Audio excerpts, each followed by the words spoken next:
Good morning, Robert.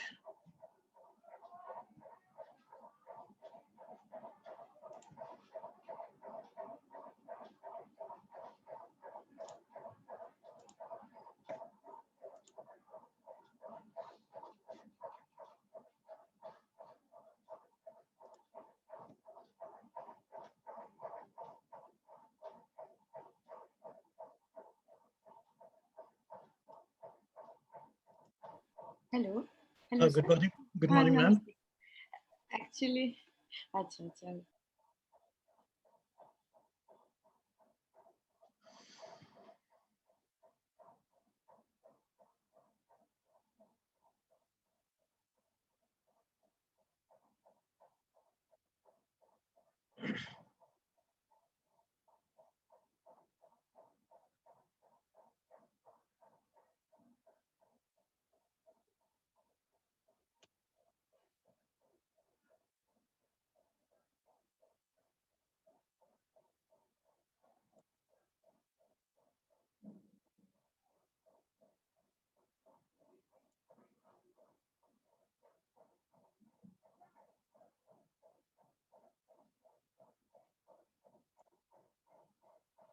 Good morning, Harsh. Good morning, everyone. Good morning, Joseph. Good morning, ma'am. Good morning, everyone. Robert, Sanjay sir. Yeah. Good morning, everyone.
Good morning, everyone. This is our second day of the multidiscipline national conference on water. And I would like to take this opportunity to welcome all our participants for the day. I'll quickly go through the rules and regulations of the protocols of the conference. The participants are requested to kindly log in with their names as registered in the conference. If you need to ask questions, please do write it in the chat box. And please do mention the name of the speakers to whom the question is being addressed to. Also, when requested, if you could all kindly switch on your videos so that we can take photographs for the purpose of recording. After the end of today's session, we will be giving a link in the chat box for the attendance and the feedback of this conference. It is extremely necessary for us to have this feedback form filled. So I would request all the participants to kindly, fill in the feedback form. Also, please do not share the link with anyone else. Only registered participants are given this link. This is just for the security purpose. This event will be recorded for documentary evidence. So I hope I'm clear with the rules and regulations. So I'll quickly start with the introduction of today. We have our two speakers, panel speakers for the day, Professor Krishna Achyuta Rao and Ms. Shreya Shekhar from National Water Mission. Our first panel, Professor Krishna Achyuta Rao. He is a professor and head at the Center for Atmospheric Science at IIT Delhi. He has been associated with this center since 2007. His area of interest includes issues related to climate change, climate modeling, ocean heat content, as well as sea level rise. He has been awarded the doctorate degree from Tulane University, New Orleans, USA. Sir, I would request you if you could kindly address our audience. Thank you, sir. And I welcome you on behalf of Kamla Nehru College, sir. Thank you. Thank you so much. I'm grateful to have your invitation to participate in this conference. It gives me... Sir, I would request you to kindly unmute, sir. Just a second, sir. I am unmuted. Can you hear me better now? Yes, sir, you are audible. Joseph? Yeah, okay. He is audible to us. Okay. So I'm thankful to the organizers for inviting me, and it gives me an opportunity to speak about some topics that are close to my heart, and to speak to young citizens who are going to be our future leaders, whether it be in government or business or civilian life. So I hope to leave you with some provoking questions rather than provide answers to you, because this is, after all, a conference where there's a diverse set of people, and my intention here is to have you think about certain things and hopefully come up with better answers than people of my generation have.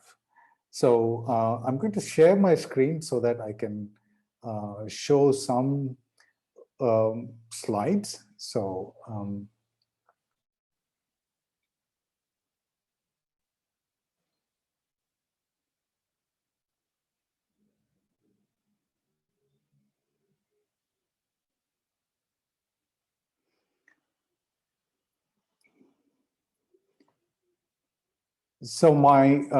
I've titled my talk, Are We Being Smart with Water? And since this is a conference with the theme being water, um, I just want to touch upon a few things that might uh, cut across disciplines or areas that people might be interested in, and not just stick to water for water's sake. So I'm sure that all of you are familiar with the 17 sustainable goals that the nations of the world have adopted as their goals for the future. So these 17 uh, goals are interlinked in many ways, but being a theme of water, clearly there are many that I will identify, and probably some where water linkages are not so obvious, but clean water and sanitation, water has implications for gender equality, especially in a place like India. We also have the food, health and well-being is connected with water and water quality, and hunger, zero hunger. The goal has connections to food security and agriculture for sure. And sustainable cities and communities is another area where water becomes an important consideration. Life on land and life below water, these are clearly dependent um, on the availability of good water. And there's this theme of climate action.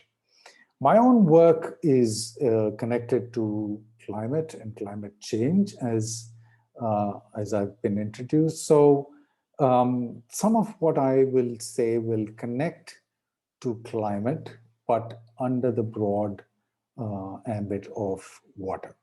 So, so one of the things that happens when we have climate change, when we have a warming planet, is that the air can end up holding more water. Okay, so there's more water vapor, and this will result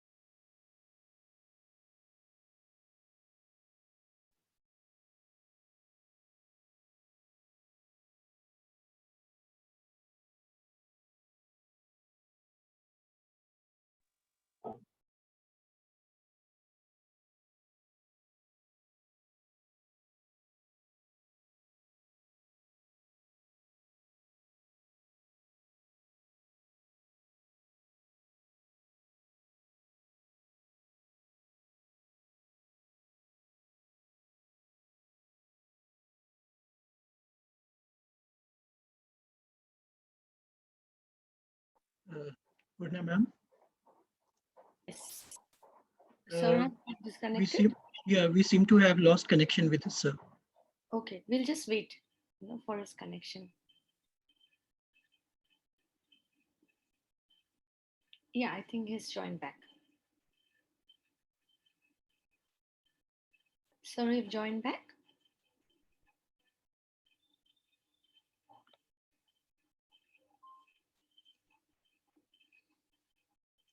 Joseph, I think you need to unmute, sir.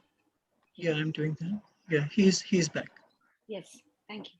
Okay, I'll have to reshare my screen because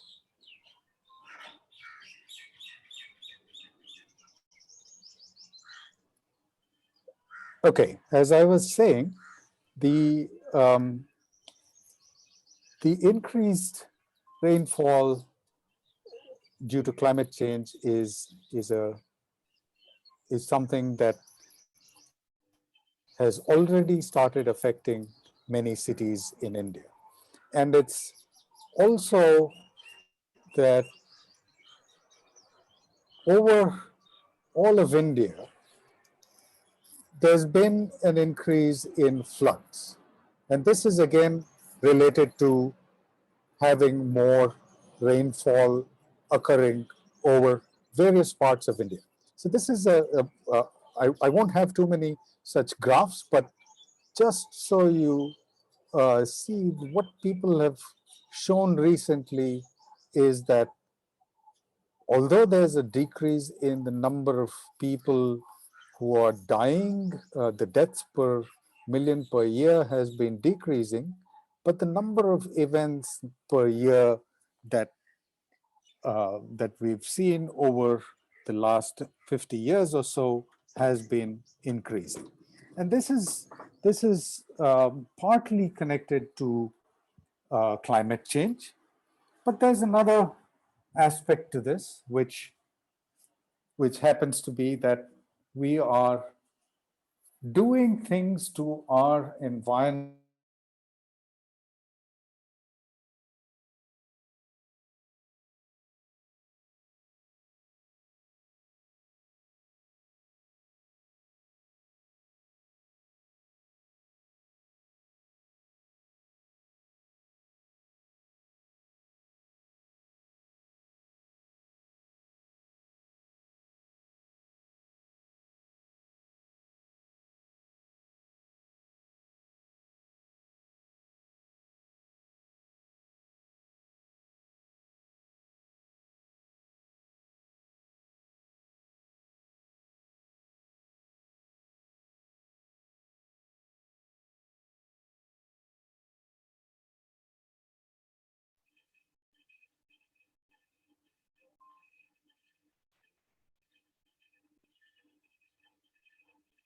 I think we have again lost the connection with Professor Rao.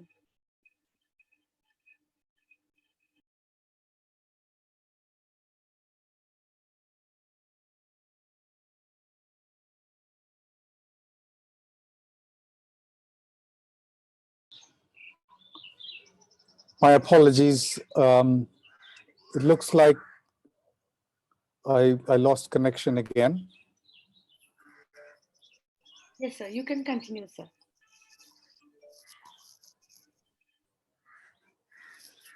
So as I was saying, this is a satellite picture of what has happened to lakes in Bengaluru, for example. And this is a picture from 1984 and a more recent picture.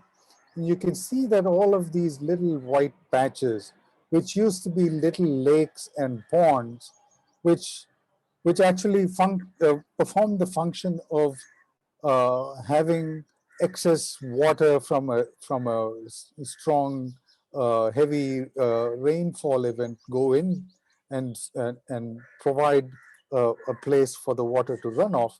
A more recent picture shows that almost all of these lakes have disappeared. So our urban landscapes have been altered for various reasons, um, thoughtlessly in many cases, such that we are making our own cities more prone to flooding.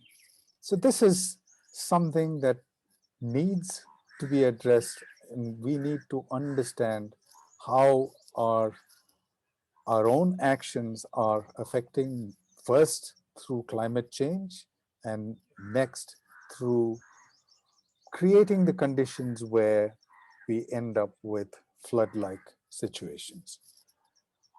Another aspect that I want to touch upon is irrigation. Irrigation, as you all know, has been key to India's self-sufficiency in food production. We've managed to irrigate and farm enough to feed a 1.3 billion population. We've managed to move from the 1950s, when we had to import food, to a, a, a self-sufficiency and a net exporter of food. But this has been through the Green Revolution, which requires a lot of water to be used in irrigation. And part of what that does, and if you look at what across the world, this is a map in the blue shading, you can sort of see the areas of the world which are equipped for irrigation. But if you look at India, India has a darker blue shading indicating that's that much more water being used for irrigation over India. So if you look at the whole globe, India uses pretty much the highest amount of water for irrigation. And this has consequences. So what this might be doing is that we are delaying the onset of the monsoon. And this has been shown in the Intergovernmental Panel on Climate Change reports. And one of my students, Roshni Mathur, conducted a study. And what we find is that over vast regions of India, wherever you can see these reddish shades, reddish, yellow, orange shades, rainfall is actually getting reduced because we are irrigating. So the question is that on the one hand, we are irrigating in order to grow more food, and the irrigation is to supplement rainfall. And a lot of the irrigation water comes from groundwater pumping. But on the other hand, this irrigation itself seems to be affecting how much rain. Not getting more rain, except in a few parts of India. Wherever you see blue patches, you might be getting a little more rain. But vast regions where we grow our food are actually losing rain. So as we undergo climate change, this reduced rainfall is going to become a matter of concern. And I'm going to pick up on on an example of where we think this is happening already. So this is a map of India showing uh, regions that are typically prone to drought.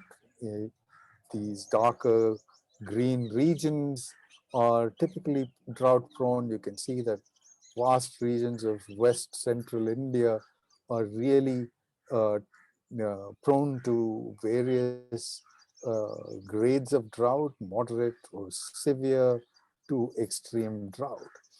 Now, what one of my collaborators at IIT Bombay, uh, with collaborators at IIT Bombay, we conducted a study over parts of Maharashtra. So these districts that lie in some of these drought-prone areas, right? So what we looked to see is what's happening to rainfall in these districts. And this is a study led by Miriam Zachariah. And if you look at the blue line, it is telling us how rainfall has changed in this region over the last 70 years or so. And there's been a decreasing trend in the rainfall. So this is a historically drought-prone region, this part of the country, and there's actual reduction in rainfall. But what have we done in this region is we have, over the last 30 years or so, been increasing production or increasing the area that we are actually growing sugarcane and cotton. These are crops that require a lot of water, and consequently also reducing the area that we grow sorghum or pearl millet. These are drought resistant crops, and what we've done is we've taken a drought prone area and trying to grow something that requires intensive water. And doing away with crops that are actually good or hardy crops that survive and grow reasonably well in drought-prone areas. So there's a fundamental disconnect between what is happening to our climate, to our droughts, and to our water availability, and what we are actually doing in these areas. So I'm going to stop here because I've raised questions of what our own actions are and how these might be at some level a disconnect from reality, and pose the question again, are we being smart with our water? Thank you. I'll stop here. Thank you, sir, for an enriching information. You have posed a lot of important questions, and it is for us to ponder about our actions, which is leading to such kind of repercussions in today's climatic changes. And we will take the question answers at the end of the panel. So I will quickly, request our next panelist, Ms. Shreya Shekhar from the Ministry of Water National Mission. So Ms. Shreya Shekhar, who has completed her graduation in economics from Delhi University, is a master's in environmental economics from Madras School of Economics in Chennai. Before joining the National Water Mission, she had been associated with TERI. Her work includes evidence-based policy research and in duplicating in a sustainable and pragmatic manner the international climate goals into domestic policies. She would be talking today about the significance of traditional water bodies. I welcome you, Shreya, for sharing your thoughts with our participants. Thank you, Shreya. Good morning, Dr. Unna. Thank you so much for that very kind introduction. I will quickly share my screen first.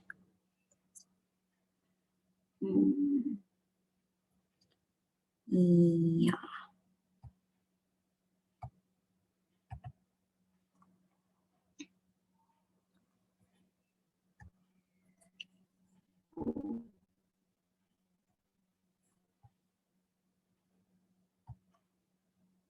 Good morning once again to everybody. I would take a moment to quickly thank KNC, Dr. Unna, and everybody else who's made this presentation happen.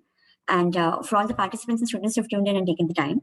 With that, we'll quickly dive into today's topic. I want to talk about the traditional water bodies in our country and the significance for it for a water secure future. Water, as we all know, is a renewable, albeit finite resource, which is currently subjected to very unsustainable use, rapidly making it making access to it a luxury. And economic students of KNC would agree that water is a very special sort of economic good in that it is scarce as it is also a necessity. Especially in a country like India, where the warming climate is already drying up lakes and rivers, there's an enormous burden on the quantity and quality of available water due to fast urbanization and the inefficiencies in the use of the available water in all sectors, in agriculture, industry, and in the household sector. So have you ever wondered what was the water situation in our country before the post-industrial age? Water conservation in the ancient India. India receives sufficient rainfall to cover all of its consumption needs. And it boasts of a very rich history of ancient water harvesting systems that were exemplary of extraordinary engineering feats in an era without modern equipment.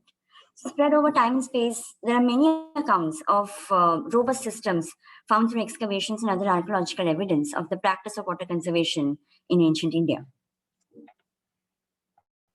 Let's look at this quick timeline. Like the dams built for irrigation by the Mauryan Empire by Chandragupta.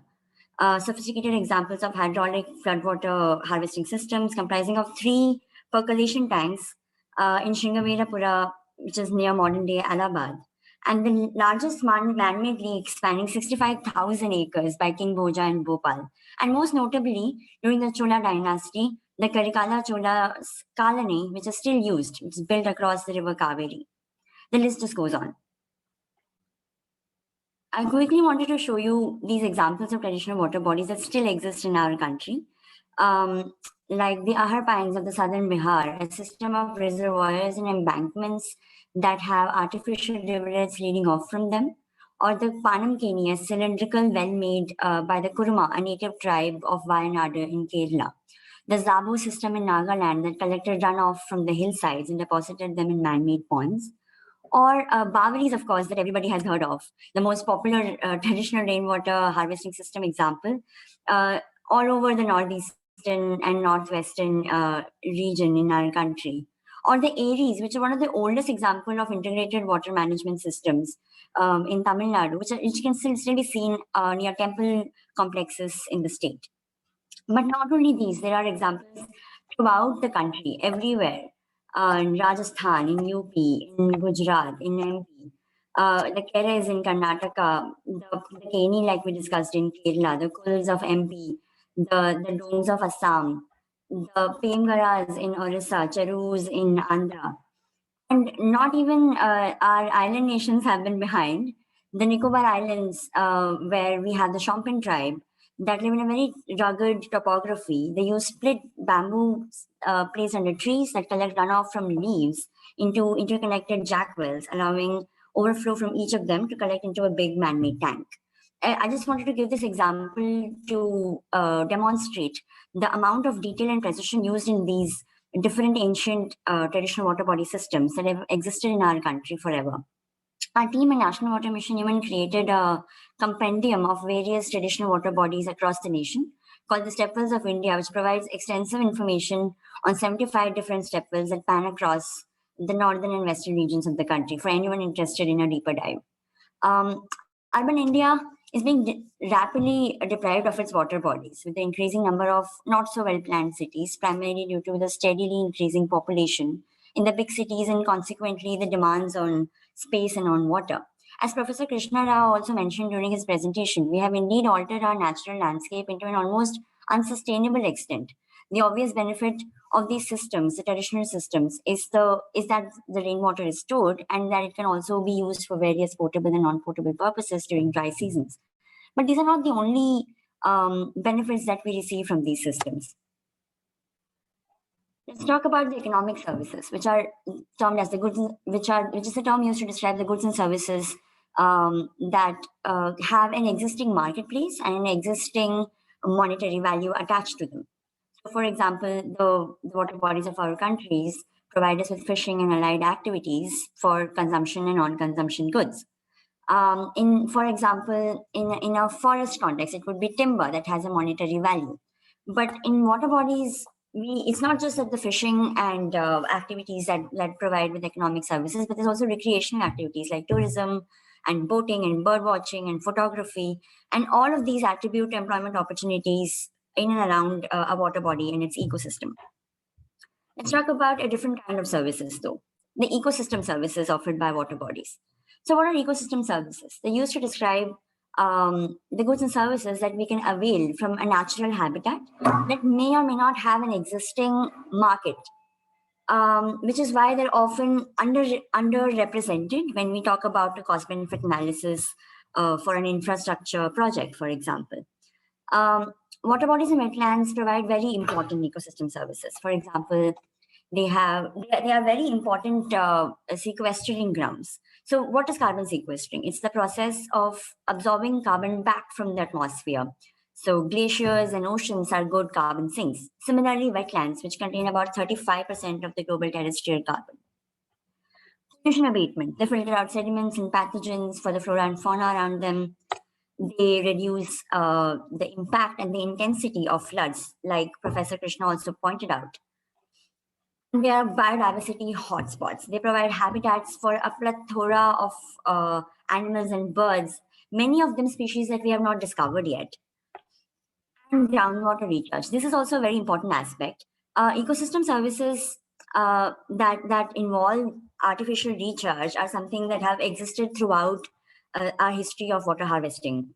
Besides being repositories, they also continuously recharge the groundwater, which is important, especially now that we are using borewells to extract them for agricultural purposes and for consumption uses everywhere. So why is it that we need to be doubly careful when it comes to the revival and preservation of water bodies in the country? Because of a concept called precautionary principle. So let's just talk about the idea. The notion is that there are many kinds of environmental degradation that is not reversible. In that, once it happens, it's very hard to compensate for it. So it's important to err in the direction of caution when it comes to looking at the development gains vis-a-vis the environmental cost of infrastructural projects, like deforestation, for example, or the leveling of water bodies in our context. So let's take a moment to quickly address the main issue. With the increasing urbanization, which is almost 11% in our country, population and growth in businesses, we're looking at a significant rise in the demand for water. As the Niti Aayog report on the Composite Water Management Index points out, we are fast approaching what is called a day zero, a day without no drinking water in the area for 21 states in our country, where Bangalore, Chennai, Hyderabad, and Delhi have been flagged as being the most vulnerable. When it comes to groundwater, almost 1/3 of all the blocks in our country are in some way water stressed. The highest number of the overexploited blocks can be found in Tamil Nadu, Rajasthan, Punjab, and UP. It's become absolutely pertinent to answer the question, how can we ensure a water secure future with equitable access and distribution for all our people as a most fundamental building block for socioeconomic well-being? So here's where traditional water bodies come in. Traditional water bodies that were designed to suit the rainfall pattern and subsoil strata, keeping in mind the very challenges of specific climatic zones, could play an important role in an attempt to restore some sort of balance when it comes to access to water for the masses. And not just that, the natural catchment areas and existing wetlands should be integrated into the planning process for any sustainable city. So, what can be done by the stakeholders here? That is, the government and the people. Let's answer that by taking a look at the major initiatives taken by the government first. So, in 2005, we came out with the Repair, Renovation, and Restoration of Water Bodies, or the RRR scheme, which was one of the first attempts to bring to light the need to revive water bodies, and states were offered external assistance and domestic support for its implementation. By this, the state-specific action plans in 2016, which was a grant scheme aiming to provide financial aid to the states to engage in a data collection and an analysis exercise that culminates in an integrated statewide basin-level water management plan. Both of this came from the Ministry of Jal Shakti. So did National Water Policy and the State Water Policy, which is actually up for revision in 2022. Now, we have initiated a campaign from our ministry called the Catch the Rain campaign as a precursor to the Jal Shakti Abhiyan with the tagline, Catch the Rain where it falls. And its main tenets include encouraging the uptake of rooftop rainwater harvesting structures and related water harvesting measures, promoting water conservation, including artificial recharge to groundwater through public outreach, creating a direct water body a district level water body inventory through GIS mapping, revival and rejuvenation of the traditional water bodies in the area, and setting up of Jal Shakti Kendras, which are to act as knowledge centers to providing technical assistance to the people and to aid with the campaign. But the government cannot possibly implement the rejuvenation of all water bodies across the country, can it? Nor can it foster a sense of respect for water as a resource without citizen action. So it is up to us to educate ourselves about the specific challenges faced by the state where we reside and look at possible solutions, including but not limited to the revival of traditional water bodies that have been neglected for far too long. I would conclude my presentation by quoting Ban Ki-moon, the former Secretary General of UN, who said, water holds the key to sustainable development. We need it for health, food security, and for economic progress. Thank you all for your time. Thank you, Shreya. That was very thought-provoking. The fact that you had actually mentioned about about the aspect that policy can be made at the level of the government, but it's also something that we as citizens should also be, coming ahead, come forward to allow those policies to be implemented. It's a joint decision from both ends. So, keeping those viewpoints in mind, I'll just now request Robert and Harsh to kindly take on the session of the question answers that has been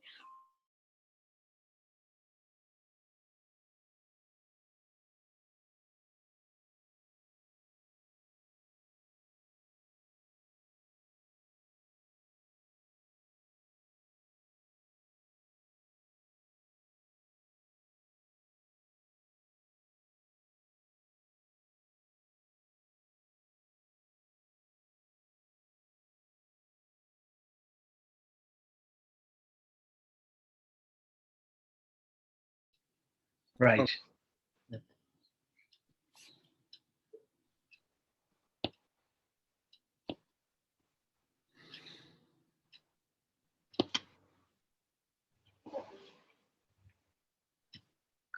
Um, Good morning, everyone.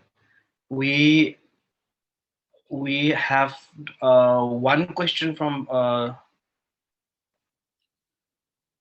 Dr. Mandeep Kaur right now. This is a question to Ms. Shreya Shekhar. You were mentioning the disconnect, and she says that this is a major concern, and she's wondering if is a disconnect. Then, what form of intervention do you? Sorry,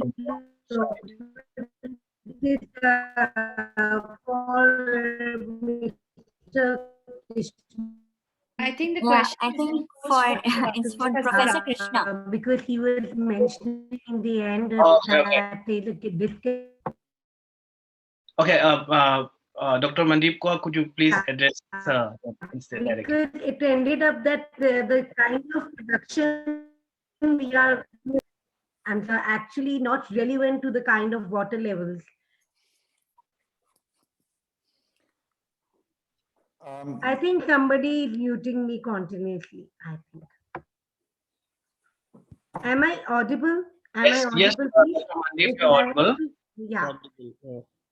Yeah, please. Could you repeat the question? I couldn't get the question.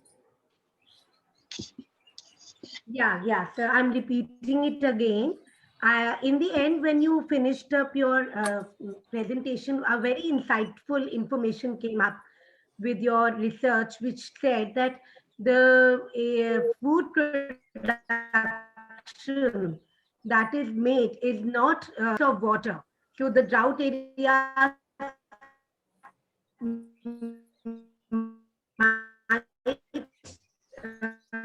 have Mandeep, kind of food.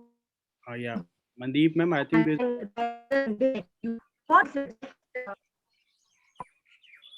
Mandeep, ma'am, there's a problem, I think, from your side about regarding the network. So we request you if you can just type the message. Yes. I think my voice is not clear. Am I right? Actually, the connection is getting. Okay, I should write it. You can just write it down. That will be better. Thank you, ma'am. Thank you. I got the sense that this is a question I about write. a disconnect between the conditions that are there and what agricultural practices we are following. So I think this is really the question that I think that, you know, as was mentioned by Shreya Shekhar also, we need to look at how these problems can be addressed, because it's not just a technological problem or creating a policy. These are essentially socio-political questions as to what are we doing with the resource that exists. In some places it's limited, in some places it's abundant. So are we thinking through how we are using it in the context that it actually exists?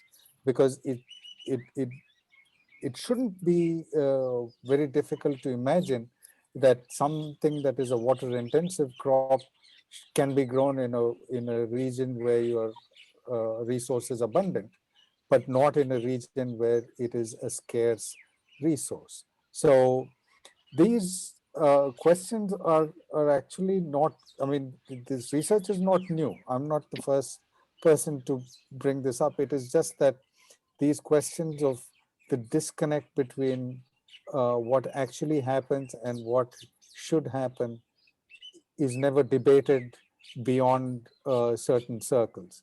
So there's a lack of awareness in the general public as to what the implications are for this kind of resource usage, a sense that we can irrigate our way out of any issue, that the water is going to be underneath us and we can pump it at will. So these things actually are not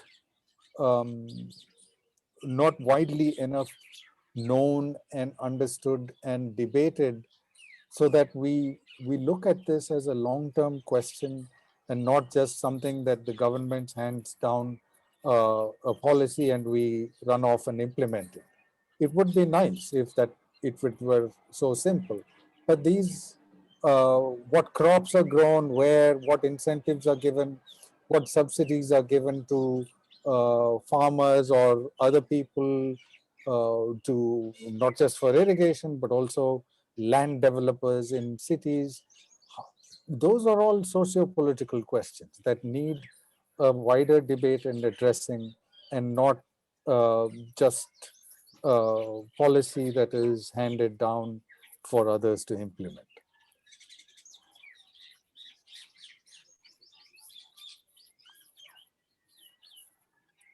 Thank you. Thank you, sir.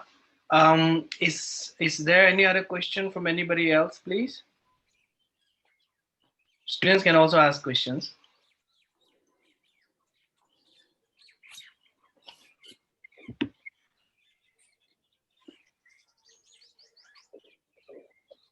All right, I think we have come to the end of the question and answer session.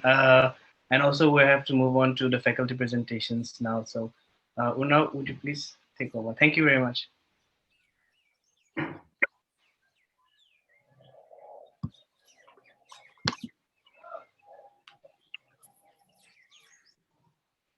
Thank you. Thank you, Robert. Thank you, Professor Krishna Rao and Ms. Shreya for joining with us in the panel. So we will start on with the technical sessions, which is the in-house faculty presentations from the different disciplines. So I would now request our co-presenter, Dr. Sona Mandal. So can you please, Sona, can you please take on the session? Thank you, Sona.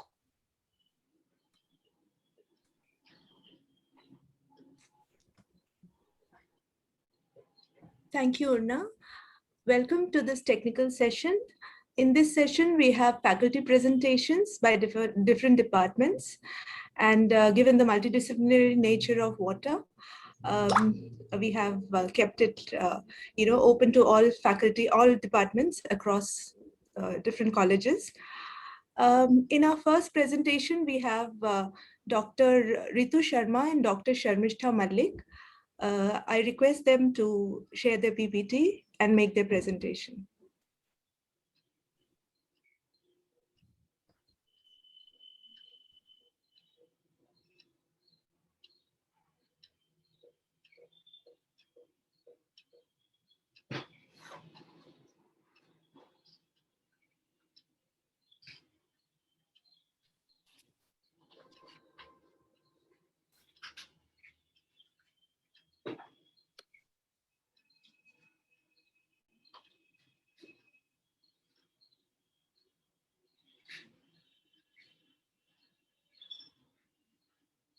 I think Ritu is writing that you need to allow her to share the screen. So now. Robert, could you help Ritu share her screen? If she's not able to do it at her end. Yeah. She's now the host. Yeah. Thank you everybody. Thank you the whole team of Water Conference and Jal Shakti Mantralaya. We would just like to begin with the presentation. I would take a few seconds to share the screen.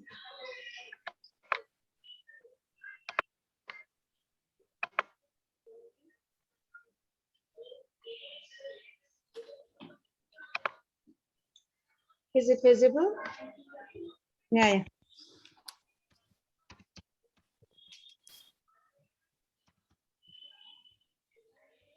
I think the first slide.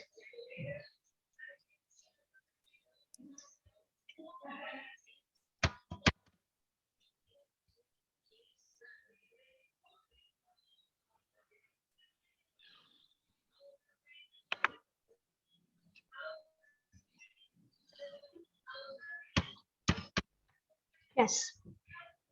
So good morning, everybody. And this is a very serious responsibility for us to start at the very beginning, taking it from Professor Krishna, who is, who's actually enlightened us with all the geographical maps and, all where we can track and locate, along with Shreya Shekhar. And I would like to take this from them, that how we would, take it from a sociologically point of view, taking the intersection from socio-political to socio-cultural understanding of water. Now, this whole, we have presented this presentation, I and Sharmishta, on water sustainability, sanitation, and certainly women. So, when women we are including in sustainability and sanitation, there was this huge tensions over our head that how can we actually locate, because when I studied the slums in Yamuna catchment area, I was quite intrigued by the very fact that the whole Yamuna catchment area across DND and near Noida, and I just went for a stroll 10 years back. I was intrigued by the very condition of the Yamuna bank. And thereafter, after living in Noida, when I came across the domestic helps and interviewed, and eventually, after talking to our principal ma'am regarding water conference 2 years back, I conducted, we others study and suggested, and so we both went to Yamuna banks and started studying in 2019 regarding the slums. So the whole study is about the river and women, and this connectivity. Try to locate water not as a natural resource or something that has to be valued, but as a whole life sustaining resource, which is also equated to the sustainability developmental goals of 0.6, and then to the life and dignity to be maintained of the women and children. So when we know 2/3 of the planet as well as 2/3 of our body is composed of water, and yet water is not enough. It has not gone out anywhere, not gone to any other planet, but the population has increased, the carbon footprint has increased. Certainly, we were 1.3 billion and now we are more than 7.5 billion. So in 50 years we have more than doubled. And as India had a lot of rivers and was multiple of rivers, also known as 7 river states, but depletion of rivers are happening at a much faster rate than the population. And so if we do not take the step right away, then we would not be able to actually take a step, because the recovery or the revival rate of sustenance will go beyond the human reach. And rivers are very important, and rivers are depleting, and water harvesting from Shreya Shekhar. We know that it has been a very traditional practice. And there are 2 types of rivers in India, if we actually need to talk about it. And they are glacier-based rivers and forest-based rivers. But in India, we cater to most of the forest-based rivers, and so we need to pay attention to the vegetation. And as we all know, that precipitation is the thing that can harvest or revive rivers. But in India, precipitation approximately is 40 to 55 days as compared to 190 days in America or 170 days in Europe. And therefore, if we actually remove the vegetation, wherein slums are taking over, and the banks, in the banks of river Yamuna in Delhi especially, the soil is not able to contain the moisture, and soil which is not able to contain moisture is merely sand. And that is what is happening, the desertification or disembankment of rivers, and eventually rivers will deplete. So the minimum organic content which is needed for the soil to contain moisture is 2%, and we are approximately at 0.5%. So with this introduction, and also I would just give a ratio of the slum, which is the recorded slum by the whole census of 2016. It was 27.5% of the entire population, and in Delhi it was much little lesser than that, that is 18%, and that is all about the recorded slums which we are talking. Now the whole question of women coming in the forefront is because of the fact that women being the forerunners, and as Vandana Shiva, I would go with the theoretical framework of Vandana Shiva, who would say that nurture and nature. So women are the conservers. They are the, they used to save water, carry water, and they can be proclaimed as water leaders. So the whole ensure availability, sustainable management and sanitation for all is goal number 6 of sustainability development, with which we would be starting. And as you can see, the Yamuna, the condition of the Yamuna banks right next to the ND and Nizamuddin Bridge is, not very great.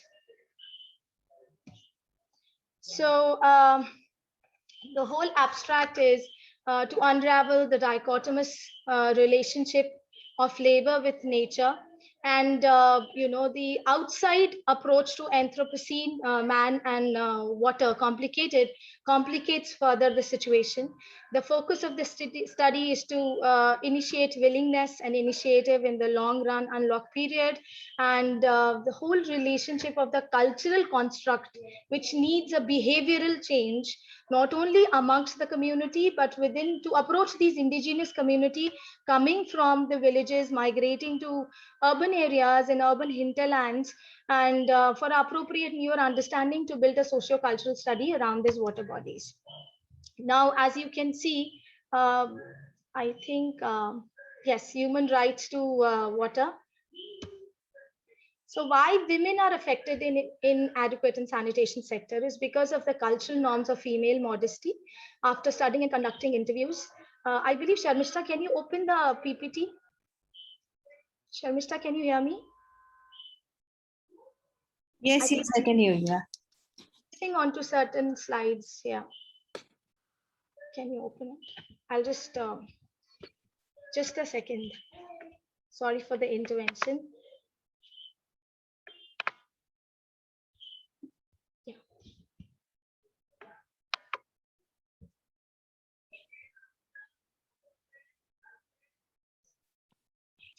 So this is, meanwhile, Sharmishta opens up the PPT. So there has to be a commitment wherein ecology should be lucrative, including large number of people and community of the generation. Water crisis program have been there from Decade for Action to fourth slide, Sharmishta. Yeah, thank you for slide. So, okay. Thank you so much. So yes, to begin with, water sanitation sector, there is a whole relationship which has been established by the UN and has been taken up by Jal Shakti Mantralaya, and also by various, initiatives of Decade for Action or River Revival. Has been a huge history of more than 50 years now of gender justice and rights to water, wherein women particularly, more so in slum areas as compared to the developed urban area, has been fighters for water availability and accessibility in terms of their health, menstruation, sanitation, and hygiene. And next slide, Shamishta, please. Just a second. So the sociology of care is also being brought up here, with women and girl child takes care of the elderly and siblings, and especially in menstruation, and the whole data states that more than 40% of women has been, they do not go back to schools because of the menstruation cycle. And recently, UN conducted a study that more than 6 lakh schools have been shut down. And so, they are the biological cycle, they are pregnant, cultural norms of femininity, that they should stay at home if need arises, and they should also earn. So they're also a very important integral category in the labor force. And in Nepal, in fact, the practice of chopadi is there, which is a confinement of a woman near a cow shed. So if they are menstruating, they are not even allowed to, have everyday life as normal as everybody else. And they have been secluded and under a cow shed near the cows, so that, they should not contaminate others. It is considered as a sacrilege. Next slide, please. And so this is, in this way, women are mostly affected in inadequate water. So the two things to remember here is in slums, which I studied near Yamuna catchment area, is a very conscious idea that why they instigated their travel from the village is because of the socioeconomic reasons, and particularly economy, because of the fact they have small sizes of the land and they are not able to cultivate enough. And so they travel to urban areas in this congested urban spaces devoid of environment proximity, which is never meant to be their homes. And most interestingly, in interviews, we found that the fact which they discussed is they live in this near DND in the Yamuna catchment areas, not by force, but by choice, because they get a village kind of a feeling wherein, open defecation, contamination, children can play. There is no need to send children in school in urban areas. It is the safest. It is hidden and disguised from the main road system. And yet there are no toilets. There is a hand pump, and the water is the water that comes there is with the odor. So they use that water for cleaning, washing, cooking, bathing, and the whole the relationship changes the need and requirement of the environment. Despite being close to the proximity, as rural population coming from major population was from UP, Bihar, and Bengal, they were not really interested in any of the soil conservation methods or any relation to waste management. So what really influenced the decision is economic and political indicators, and therefore the differential socio-psychological impact was quite strong enough. Next slide, Sharmisha, please. Yeah, you can do it very fastly. I'll just go through it. So points of discussion here is systematic exploitation and relationship of women with labor. So AIMS is essentially the multiple linkages of use and abuse of water in gendered migration to critically evaluate the correlation happening between these areas in the vicinity and urban hinterland, and to therefore to have an all-inclusive approach of involving both women and men, driving gender programs with a correlation of sanitation and sustainability alongside revivability of the rivers and the water banks, river banks.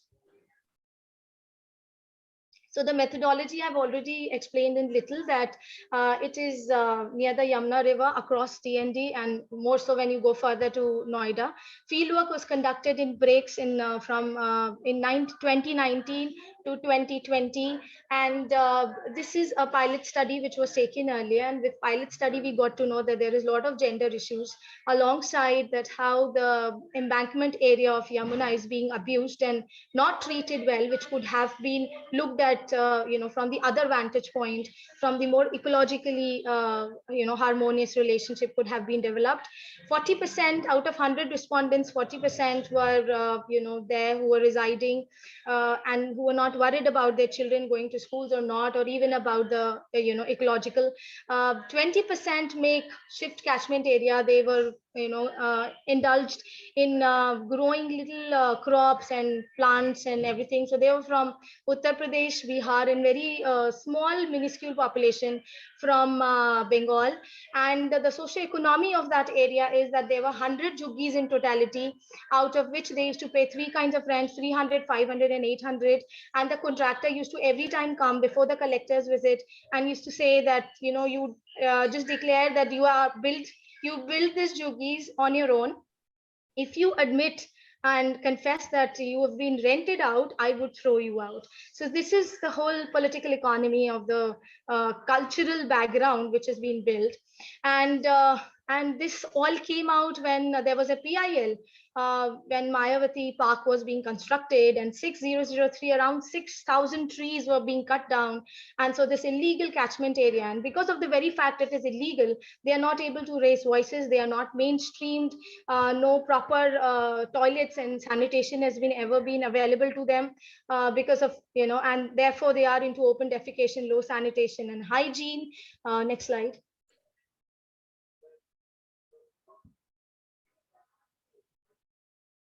Next slide.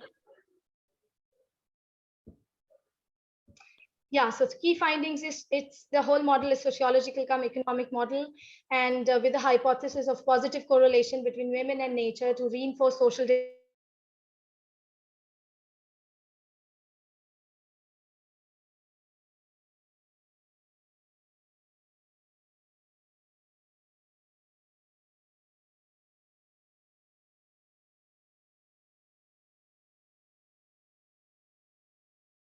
balance and well-being. So these, the argument of our research study is to advocate these indigenous community, to mainstream them, to portray and proclaim them as water leaders and ecology dwellers. And the theoretical analysis is, of course, that they are non-skilled workers and cities do not accommodate them absolutely. So they are in a vulnerable position. Laborers' families, especially women who work as domestic help, and 80% of them strive on women, and they undergo, and in fact, a lot of miscarriages, pregnancy, menstruation that has been dealt in detail, which, due to paucity of the time, I would not be able to develop it, explain it here. And they make themselves available in labor mandis. So all that they are concerned is, as per Foucault said, they are docile and they cannot really participate actively, even if they want to. And unknowingly, unconsciously, they are, meeting harm to the ecology. And as Ulrich Beck study of reflexive modernization. Next slide, Shamishta. That is what is happening, the filter theory, and whereas at this conjecture where it has been that how 6,003 trees were cut. This was the information from the PIL by the resident who stayed across. And but then they were all been forgotten because of the Dalit vote banks which happened, and nobody really is. And there is this whole the cultural conflict is also of a mosque and a temple which is adjacent, built in this Yamuna catchment area. So they are never out of food or water because of the hand pump facility given by the mosque. And in Shani Mandir, every Saturday they get loads of supplies. So the very fact is they are only concerned, and their extended families keep on traveling and coming to the city, urban hinterlands, irrespective of the fact that these trees are cut. They need to have vegetation. They need to leave 1 kilometer. And if you go deep down in Noida, you would see approximately. I have to interrupt, Ritu. Kindly conclude. Yes, I think I'm on the last. Thank you, Sona. Next slide, Shamishta. I think this is the one.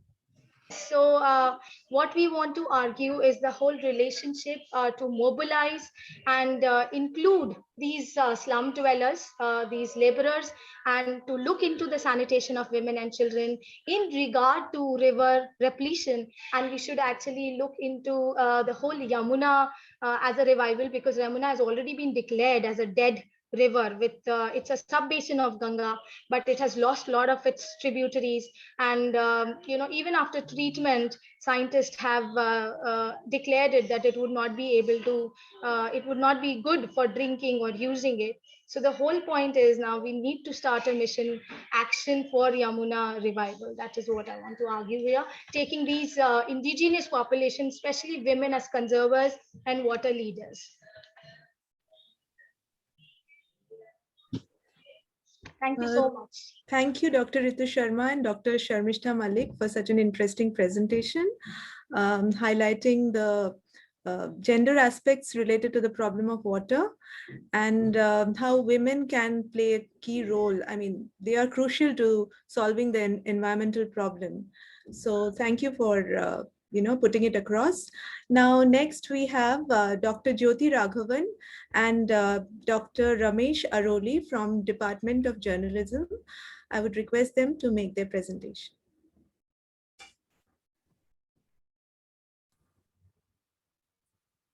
Thank you so much, Sona.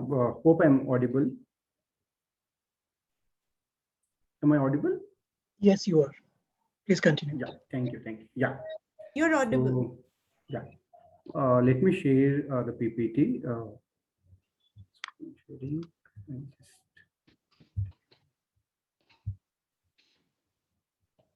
Yeah. I'll start my presentation. Good morning to all. I'm Ramesh and my colleague Dr. Jyoti Raghavan. We're going to present a paper on a study of reportage of water crisis in two leading English newspapers. This is our title of the presentation. Next slide. Yeah. We consume news from different forms of media, and media plays an important role in spreading awareness about the environmental issues, gender issues, political or entertainment related issues. But it has also a great role in spreading awareness about the developmental issues, which is an important aspect of the media. And through print, television, websites, magazines, documentaries, film, television, radio programs, it does this job of spreading the awareness about the issues which are important for the readers.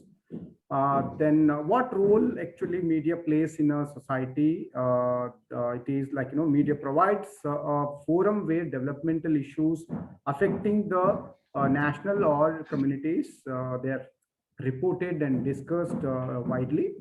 And the media can provide the platform for debates and discussions to create kind of consensus that is needed for the public debate or success of developmental initiatives.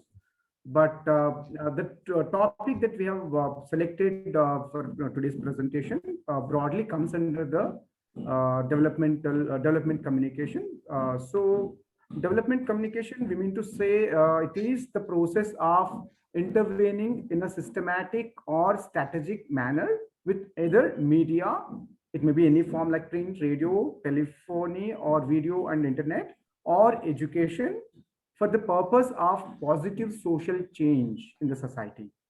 The change could be economic, personal, as in spiritual, social, cultural, or political. This is a quote from Macfield. So this is the role that media plays in a society. And when we, as part of this present study, when we checked the available literature or the previous studies, so we found some of the interesting, factors about media focusing on the science issues or developmental issues, etc. So in this study, which is a survey conducted by Manoj Patadia in the year 2007, and this survey concluded saying that, in India, the coverage of science is it is presented in the form of, like, in percentage. Science coverage in print media, it is 3.4%. Science coverage on radio, it is 5.8%, which is higher than print and other media platforms. Science coverage on television, it is only 1.8%. Science-based research papers, 2.10%, and science-based books, 0.2. So since our media in India, it is obsessed with the political news and other other which are like sensational news. So that's why there is a less coverage, less coverage of science-related issues. And apart from this survey, we have also referred the book, which is written by P. Sainath, an eminent journalist and who got Magsaysay Award. And in his seminal work, Everybody Loves a Good Dot, he points out some of the important facts about the rural problems, and which includes even water crisis, etc. In this Everybody Loves a Good Dot, which is published by Penguin, the core chapter talks about the core chapter, which is titled Everybody Loves a Good Dot. It talks about how rural areas, despite of having good rainfall, are facing water scarcity, and even the improper implementation of drought-prone area programs like DPAP has caused a kind of water crisis in the rural areas of this country. So further, in the same book, P. Sainath talks about the coverage of water-related news in the English news media. I'm just reading one paragraph from the book where he talks about the role of media in disseminating the information about the water problems or the rural the problems that rural India facing. So I'm reading quote: the sophisticated writers of the urban press are superior to the local press when it comes to the heart-rending stuff. The drought becomes a national issue. Copyful phrases like endless stretches of parched land, accompanied by photographs, reaches urban audiences. This is more true of the English press. the language press has serious problems, but is closer to the ground, which means the English press, which is mostly focusing on the problems of urban spaces. Whenever it comes to drought, water crisis, or the rural problems, it is completely kind of sophisticated treatment or the understanding that English media has towards the rural problems. And moving to the methodology that we have used in this study, um, the study looked at the print media reportage of water crisis in India, especially during the year 2020, the peak year of the COVID pandemic, with special focus on urban spaces, how urban related water crisis issues were reported in both the newspapers that we are studying during the time period of January 2020 to December 2020. As the objectives of the study are located within the discursive domain of media development, the present research is following up qualitative analysis of news reports that were published in two English national dailies, that is the Hindu and Times of India, between January 2020 to December 2020. The idea of selecting these particular newspapers is Hindu is coming from southern states, like South Indian English newspaper, and Times of India is his circulated newspaper in India, and mostly it carries news related to urban spaces. So that is the idea behind selecting these two newspapers. And about limiting the newspaper copies, since it was challenging to analyze all the copies of 1 year, like 1 year publication. So somewhere we had to narrow down our minimize the number of copies that we need to study. So we have applied a systematic random sampling technique, wherein through this technique we have selected as many as 240 copies, like 120 each of Hindu and Times of India. And all these newspaper copies issues were taken from the official archives of the Times of India and the Hindu newspaper. And these news reports, we have thematically categorized them, focusing on environment, and within the water, the theme, broad theme, water, there are sub-themes that we have made. To achieve the accuracy of the analysis, this has followed a qualitative content analysis.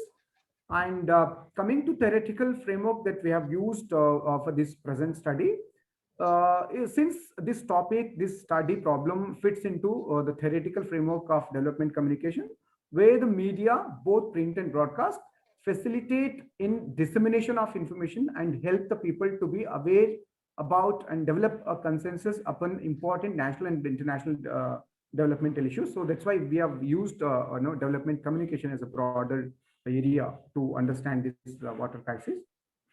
Hypothesis, since the scholars or media practitioners, they have some critical understanding of English press especially.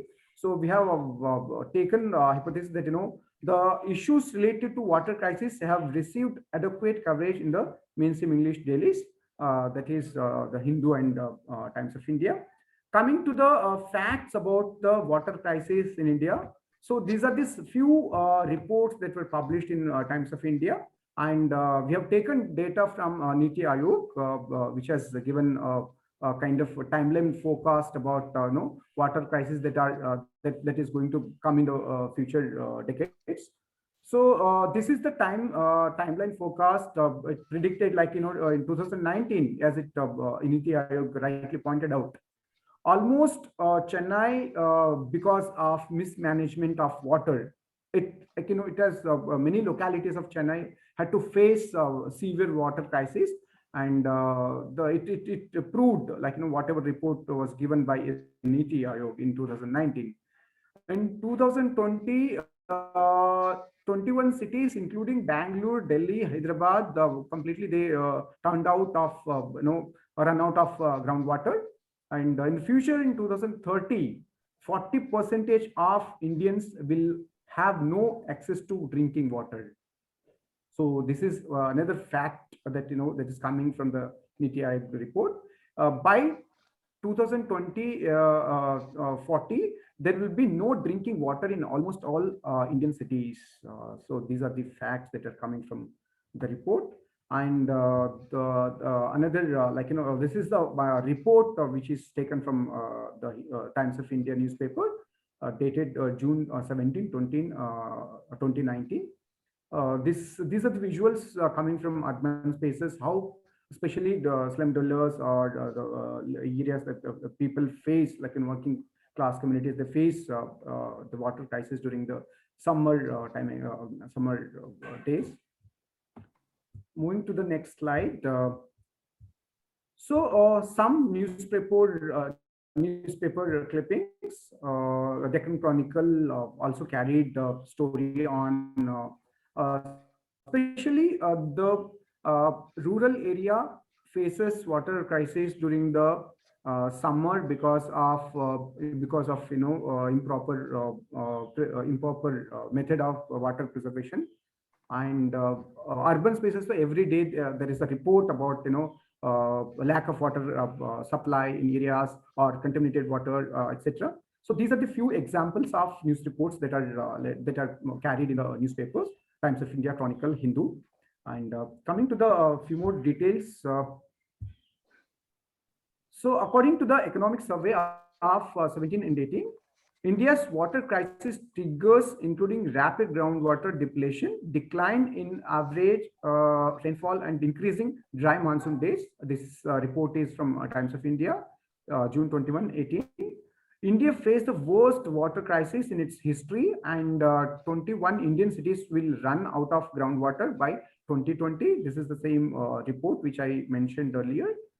With nearly 600 million Indians facing high to extreme water stress, where more than 40% of the annually available surface water is used every year, and about 2 lakh people dying every year due to inadequate access to safe water. The situation is likely to worsen as the demand for water will exceed the supply by 2050. So again, this is the details are taken from the Composite Water Management Index. So this is the picture which actually shows women collecting a little bit water from the ground. Then moving to the analysis part. Now I request my colleague Dr. Jyoti Raghavan to continue the presentation with analysis. Jyoti. Yeah, thank you, Ramesh. I will just be sharing my screen first. Yeah. Okay, should I close the this screen? Yeah, I'll just Dr. Jyoti, you have time. You can continue.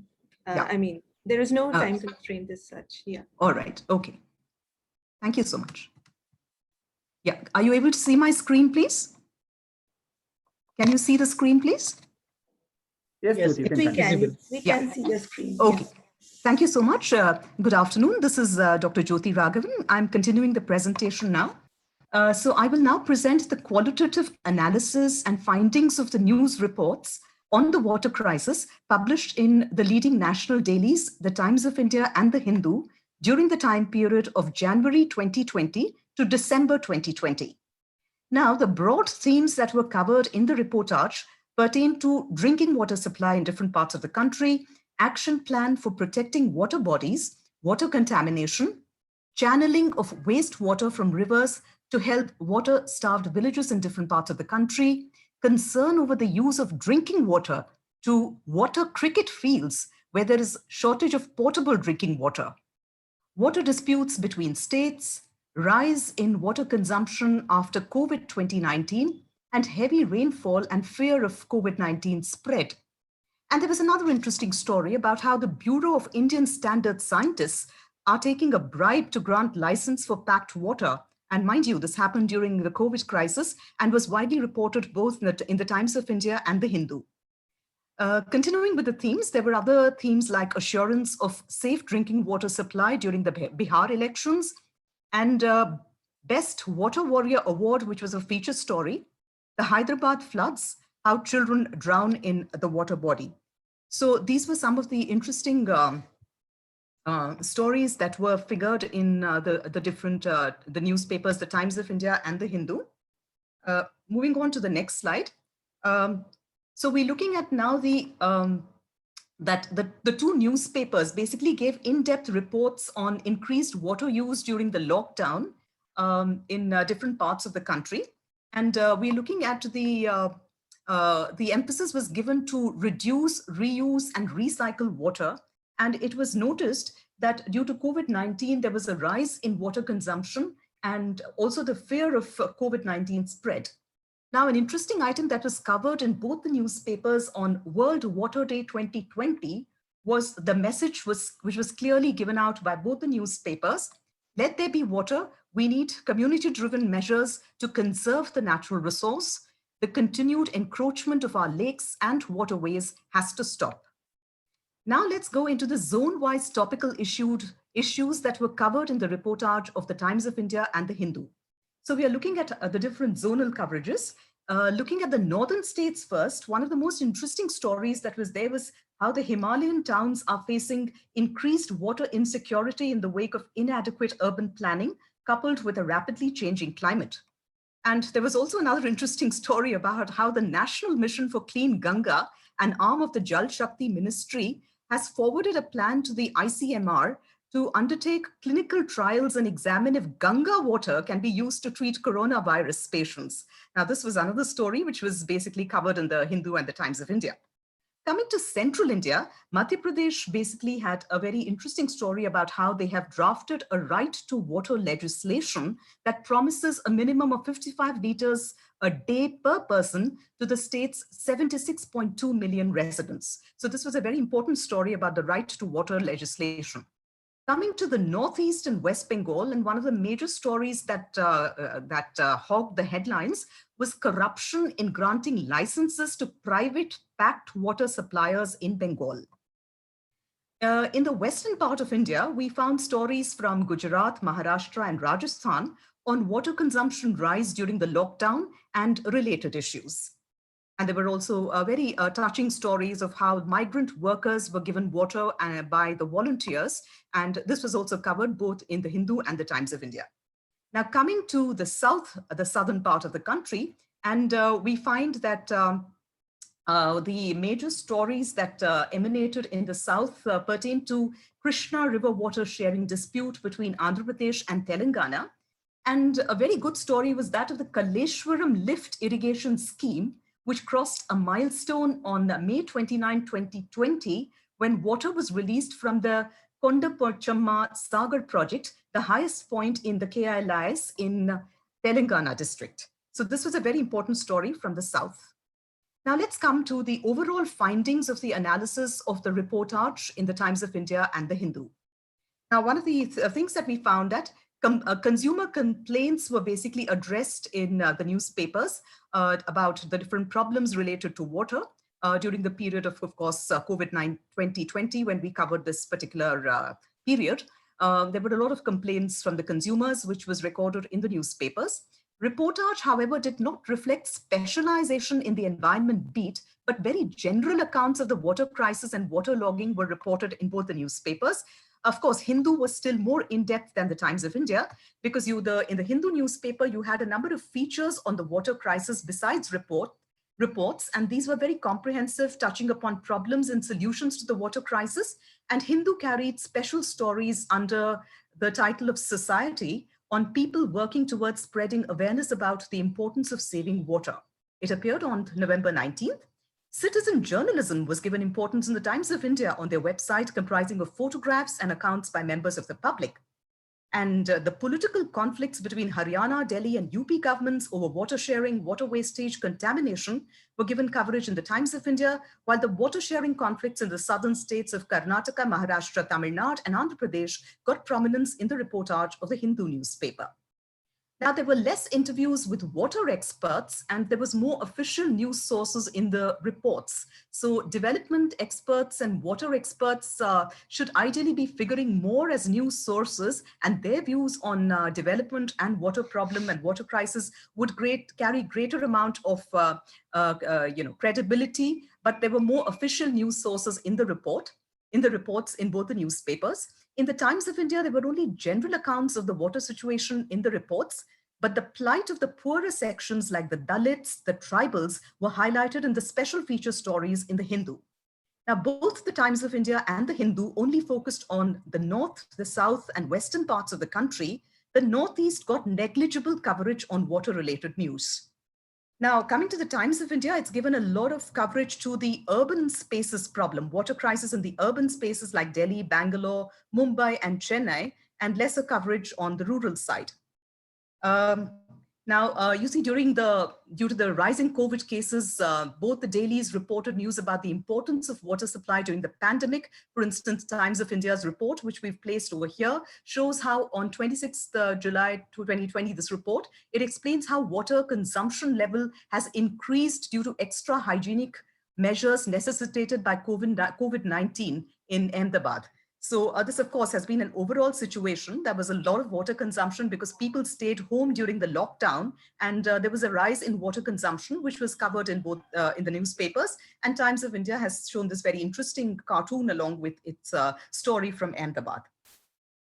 Now let's come to the concluding remarks then. So from the selected copies of both the dailies of the Times of India and the Hindu, it appears that both the newspapers have given adequate coverage to the water-related news stories, despite the criticism by the scholars that development issues receive less coverage in the mainstream media.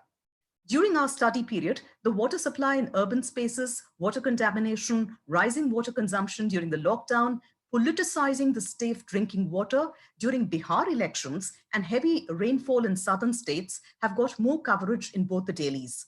However, it has been noticed that compared to the Times of India reportage, the Hindu has carried special features and articles related to water crisis. And these articles published in the Hindu have more in-depth reporting. Although the number of stories published in each region was similar, we identified regional differences in length, topics, and approaches to the stories in the two dailies. I would like to conclude with a quote by the eminent development journalist and Magsaysay Award winner P. Sainath. The water crisis in this country is much bigger than the meteorological failure. It is all about the gigantic transfers of water from livelihoods to lifestyle, from agriculture to industry, from food crops to cash crops, from rural to urban, from the poor to the rich. That neatly sums up exactly what the water crisis is all about and who causes it maximum. It's basically man-made. Thank you so much for our presentation. These are our references. And that brings us to the end of this presentation.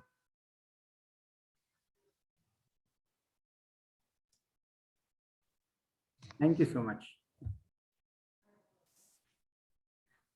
Thank you, Dr. Jyoti Raghavan and Dr. Ramesh Aroli for giving such a detailed analysis regarding the news coverage of water problems across India, and also the fact that development experts are not consulted or they are not quoted enough in the newspapers, but you find that there is adequate coverage of such issues.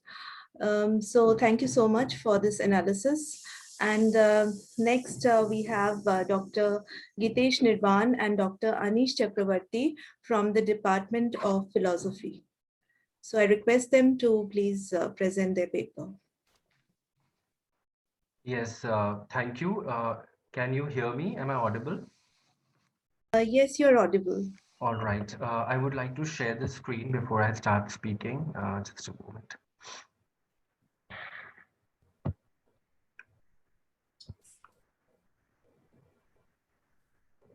Okay, is the screen visible?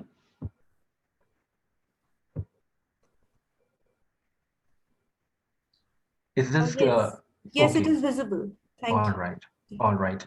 Okay. So a very good afternoon to all of you.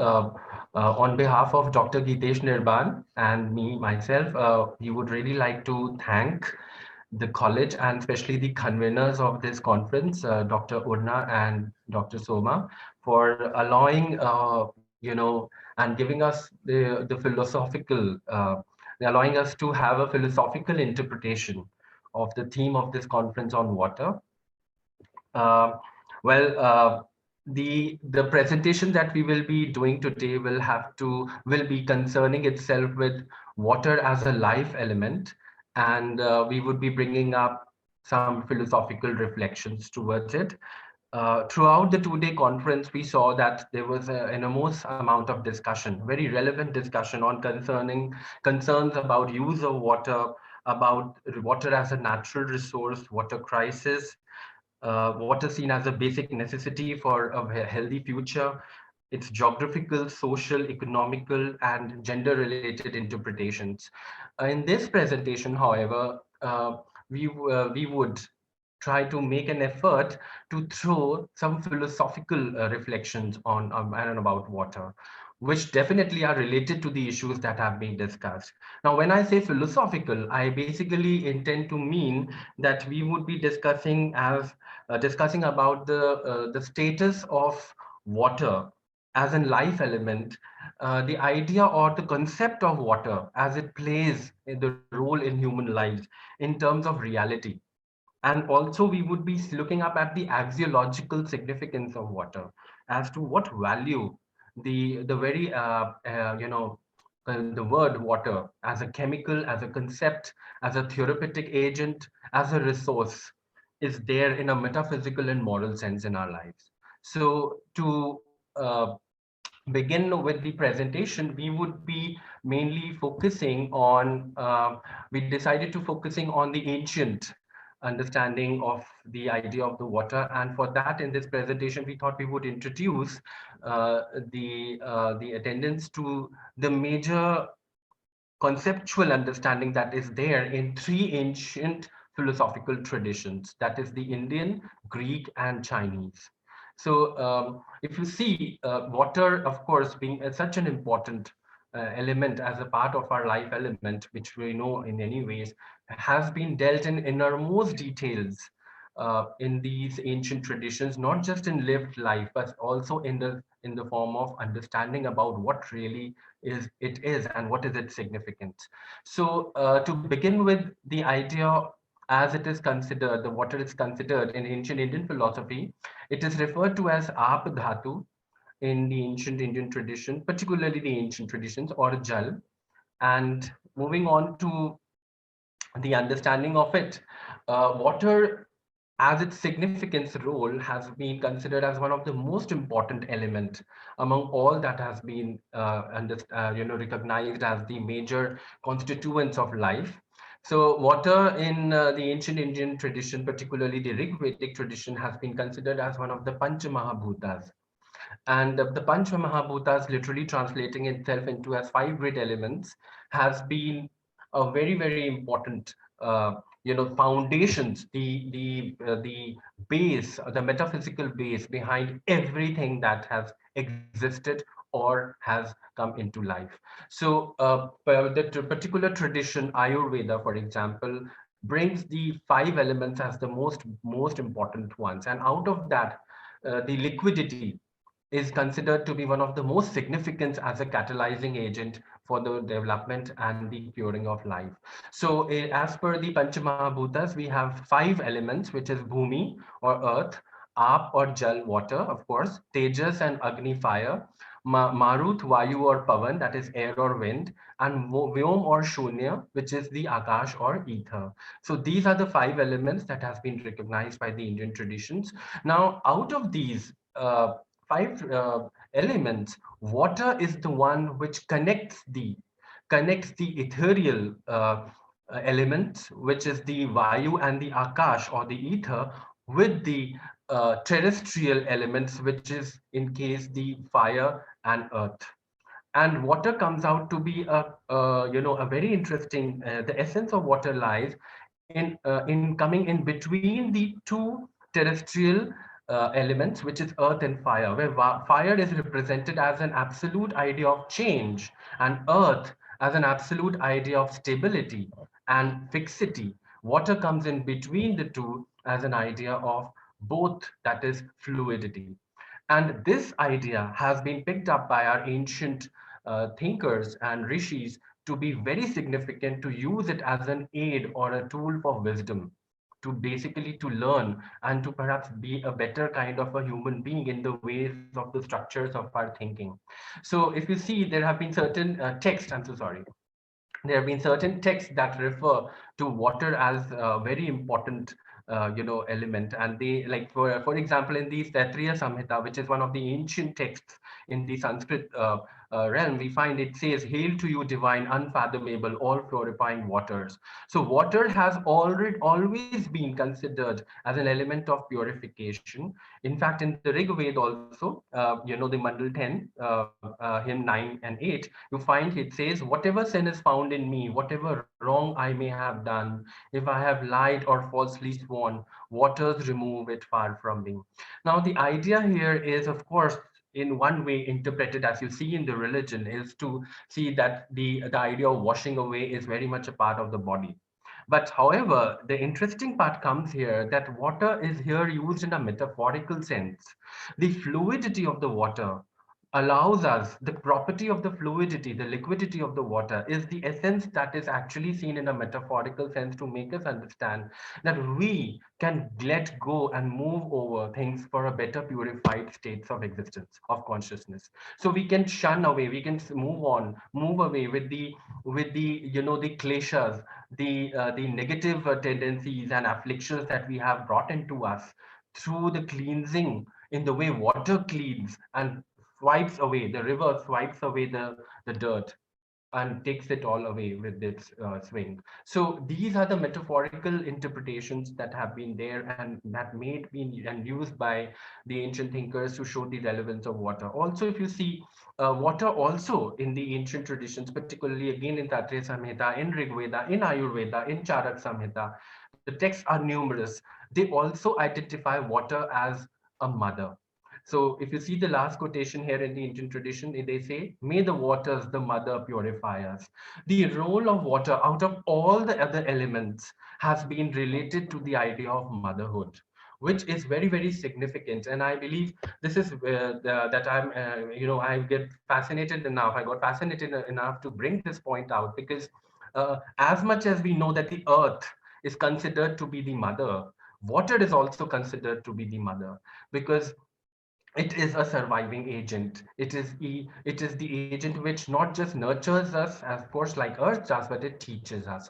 So the idea of the axiological significance of water in the conceptual understanding and in terms of understanding the reality is enormous.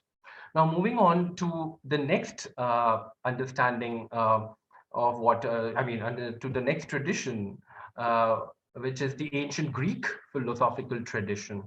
Again, the philosophy, interestingly, the Western philosophical tradition, the recorded Western philosophical tradition in ancient Greece begins with maintaining water as the first principle.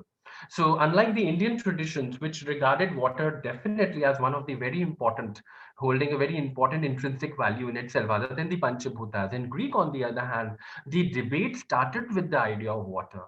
So because the earth as it was seen, the bodies that it was seen were all constituted ultimately of water. So the Greeks, like the first recorded philosopher, Thales of Miletus, believed that the water, or aqua as they call it, is the arche. The arche is the ultimate and the most foundational principle of everything. So, Thales had certain arguments to demonstrate it, which I would be bringing forth later, right now in this presentation. Also, another very important thinker, Empedocles, in order to show the fusion of how life and death and the materials and the ether goes together, brought in four elements, that is life, air, water, and earth, which he talks about. And he says that all these four elements reincarnate from body to body. These are the basic elements which reincarnate from body to body. And the catalyzing agent for Empedocles is water, because water is the only one which is flexible enough to take different shapes. So the interpretation of the Greeks was not, of course, set aside in ancient times only, but by the modern Greek philosophers and modern, philosophers who are influenced with Greek tradition, have tried to show that water is very, very important as compared to the other elements that are there. For example, water, as apparently was debated by some philosophical conceptual analysts, that water and fire, for example, go in contradiction with each other. If we see, where there is water, we don't find fire, and where there is fire, we don't find water. So the importance of the water was shown in this sense, that water is constituted to be as H2O, which basically, as its basic foundation, is hydrogen and oxygen. And therefore, it is not that it contradicts fire, but ultimately, water is just a representation of something which is both combustible and supporter of combustion. So it's not that these elements are in contradiction with each other. So water and fire go together as the essence of it. If we see it in sense of essence, we'll find it going together. Then the next idea is about water and air. Now they again go together. For what water constitutes air as vapor, and its foundation is constituted of gases of oxygen and hydrogen. So if you actually see the real essence of water, it is in correspondence with air, because ultimately water is formed out of oxygen and hydrogen, which are in normal states of existence of ours is gases. Then coming to water and earth, again water and earth in one essence are together, because the earth derives no life without water. It is only when water submerges into the earth and produce and leads it as a causal agent to create life. And therefore the binding of understanding of water and earth as a mother, as a role of a mother, can only be understood in a complete sense if we take the idea of earth along with water. So my presentation is trying to show that that water in the ancient tradition held to be as a very important conceptual value. Now moving on to the next tradition, which also emphasized, which a very ancient tradition which emphasized on the water, is the ancient Chinese philosophical tradition. So as old as the Indian tradition, ancient Indian tradition, and the Greek tradition, ancient Chinese also thought a lot about the idea of water along with other philosophical principles. Now, in ancient Chinese philosophy, water is known as shui, and the idea of shui is basically the part of the wuxing. Wuxing is the 5 phases that Chinese traditions, be they were Taoism, Confucianism, Taoism, or other related traditions, maintained and agreed limited minimally that water is a part of the 5 phases of life and lived organic reality. Now, they are slightly different than the Greek and the Indian traditions. They maintain 5 organic realities to be wood, water, fire, metal, and earth. Wood, water, fire, metal, and earth. And interestingly, if you see, other than the fire, which is absolutely, an example of the change, and the other elements which are all solid, water is the only fluid or liquid element recognized by them, and it serves as the connection or the connecting agent between all the agent lives. So whether it is the situation of living a life, whether it is the earth, whether it is the environment, whether it is the metaphysical realms or godly realms, water is the connecting agent which connects the body to the realm. So Lao Tzu, the famous philosopher, has devised a beautiful philosophical lines to show the importance of water as a lived organic reality. He said, "The supreme goodness is like water. It benefits all things without intention. In dwelling, it stays grounded. In being, it flows to depth. In expression, it is honest. In confrontation, it stays gentle. In governance, it does not control. In action, it aligns to timing. It is content with its nature and therefore cannot be faulted." So out of all the elements which are ennoble in itself, according to Lao Tzu in the work Tao Te Ching, he mentions that water is the one which liberates all the elements to be together, because water is something which can take the shape and can be merged with all other phases, all the other phases. So water is somehow considered to be very, very important conceptually, in terms of liberation, in terms of its moral worth, as a significant thing. Now, coming to the conclusion of my presentation, basically in this brief presentation, Dr. Geetesh's and my effort was to bring out the value, the significance of the water, and through the ancient roots that existed in our human civilization. Now, coming to the bit of relevance of contemporary times, the American philosopher of life and mental healer Paul Walton, particularly, is one person who is being dealing with therapy and healing of people through the essence and the importance of water. And he has said that that water being considered as H2O can be seen as three important virtues that we can derive from it. And that is humility, harmony, and openness, where humility is that water stays low in the river. It is a life-giving force. So the idea is to do a lot, to have an activity, active agency in us to do things in life, but yet be modest about it. And the second is harmony, which that is water does not fight against it surrounded. It works with them to find a course. So the idea of harmony, idea of coordination, idea of symmetry is something which we have always learned and can pick up from the water. So water is not should be seen something as merely as a means to our welfare. It is in itself an end. It has its intrinsic value within itself from which we can by looking at the water, by observing water, we can learn and gain a lot from it. And the final virtue that he talks about it from the O, which is represented by oxygen, is openness. Water is open to change. It can take various forms. It adapts and alters to its form accordingly. It is wise enough to adjust to the situations and make itself accommodative to it.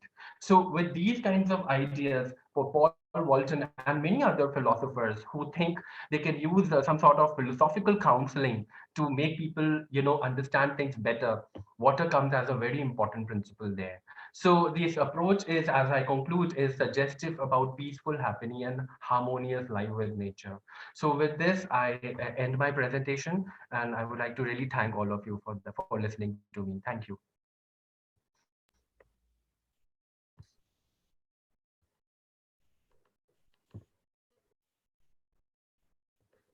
Thank you, Dr. Anish Chakravarti, for such an interesting presentation. Discussing about the philosophical reflections on water across the traditions, across the ancient traditions, and also talking about the humility, harmony, and openness of water, and how we can understand these aspects better. So it was indeed a very interesting presentation. Now next we have Dr. Bharti and Dr. Manoj from the Department of Hindi. धन्यवाद सोना मंडल, doctor सोना मंडल, धन्यवाद. Am I audible? मेरी आवाज आ रही है? हाँ जी, आपकी आवाज आ रही है. धन्यवाद. नमस्कार. हिंदी विभाग की तरफ से मैं डॉक्टर भारती और डॉक्टर मनोज कुमार अपने पेपर प्रेजेंट करने वाले हैं, जिसका शीर्षक है बिन पानी सब सून. इस पेपर को हमने दो भागों में बांटा है, एक साहित्यिक पार्ट और एक सिनेमा पार्ट. तो साहित्यिक पार्ट जो है उसको मैम आपके सामने प्रेजेंट करूंगी, और जो सिनेमा पार्ट है वो डॉक्टर मनोज कुमार आपके सामने रखेंगे हमारे पेपर का. बिन पानी सब सून. जल अमृत है, जल पवित्र है, समस्त जीवों का, वनस्पतियों का जीवन और विकास सब कुछ जल पर टिका है. पानी पर बात करते हुए ऐसे वाक्य केवल भावुकता के कारण नहीं लिखे जाते, बल्कि यह जीवन का मूलभूत सत्य है कि बिन पानी सब सून. इसलिए हम सबका जीवन जिस पर टिका है उसका कोई मोल नहीं, वह सचमुच अनमोल है, अमूल्य है, बहुमूल्य है. भारतीय समाज में जो जीवनदायी प्राकृतिक संसाधन थे उनका नियंत्रण समाजों के ही हाथ में सौंपा जाता था. इसीलिए जल, भूमि और वन तीनों विशेष रूप से समाज के द्वारा नियंत्रित और सुरक्षित किए जाते थे. इन तीनों पर समाज का जीवन टिका था, इसलिए समाज इनका संरक्षण और संवर्धन अपना सामाजिक कर्तव्य समझकर करता था. इसमें राष्ट्रीयकरण या निजीकरण के बदले सामाजिकरण का जोर था. जल संरक्षण के प्रति हमारे सामाजिक नजरिए में आया बदलाव ही आज जल संकट की वास्तविक समस्या की जड़ है. इस भयानक समस्या को मानव ने स्वयं पैदा किया है, जिसके संबंध में कहा जाता है कि तीसरा विश्व युद्ध पानी को लेकर ही होगा. प्रकृति ने जिस जीवनदायी पानी को सर्वसुलभ बनाया था, मनुष्य ने वह संतुलन बिगाड़ दिया है। इसी का कारण है कि कहीं बाढ़ में सब कुछ बह जाता है, तो कहीं सूखे के कारण पानी की एक एक बूंद के लिए मनुष्य एक दूसरे को मरने मारने पर उतारू हो जाता है। केदारनाथ सिंह की कविता पानी की प्रार्थना में पानी ईश्वर से पृथ्वी पर अपने अस्तित्व के नष्ट होने की करुण कथा कहता है। अंत में प्रभु, अंतिम लेकिन सबसे जरूरी बात, वहां होंगे मेरे भाई बंधु मंगल ग्रह या चांद पर यहाँ पृथ्वी पर मैं, यानी आपका मुंह लगा यह पानी अब दुर्लभ होने के कगार पर पहुंच चुका हूँ। यह सब विदित है कि औद्योगिक क्रांति के बाद से ही विकसित राष्ट्रों के नेतृत्व में प्राकृतिक स्रोतों का दोहन कर आर्थिक विकास की सोच ने जन्म लिया। हालांकि इस सोच के पीछे नागरिकों के आर्थिक सामाजिक जीवन को बेहतर बनाने का लक्ष्य रखा गया था, लेकिन विकास की इस सोच पर एक सीमा के बाद कुछ नियंत्रण लगाने की भी आवश्यकता थी।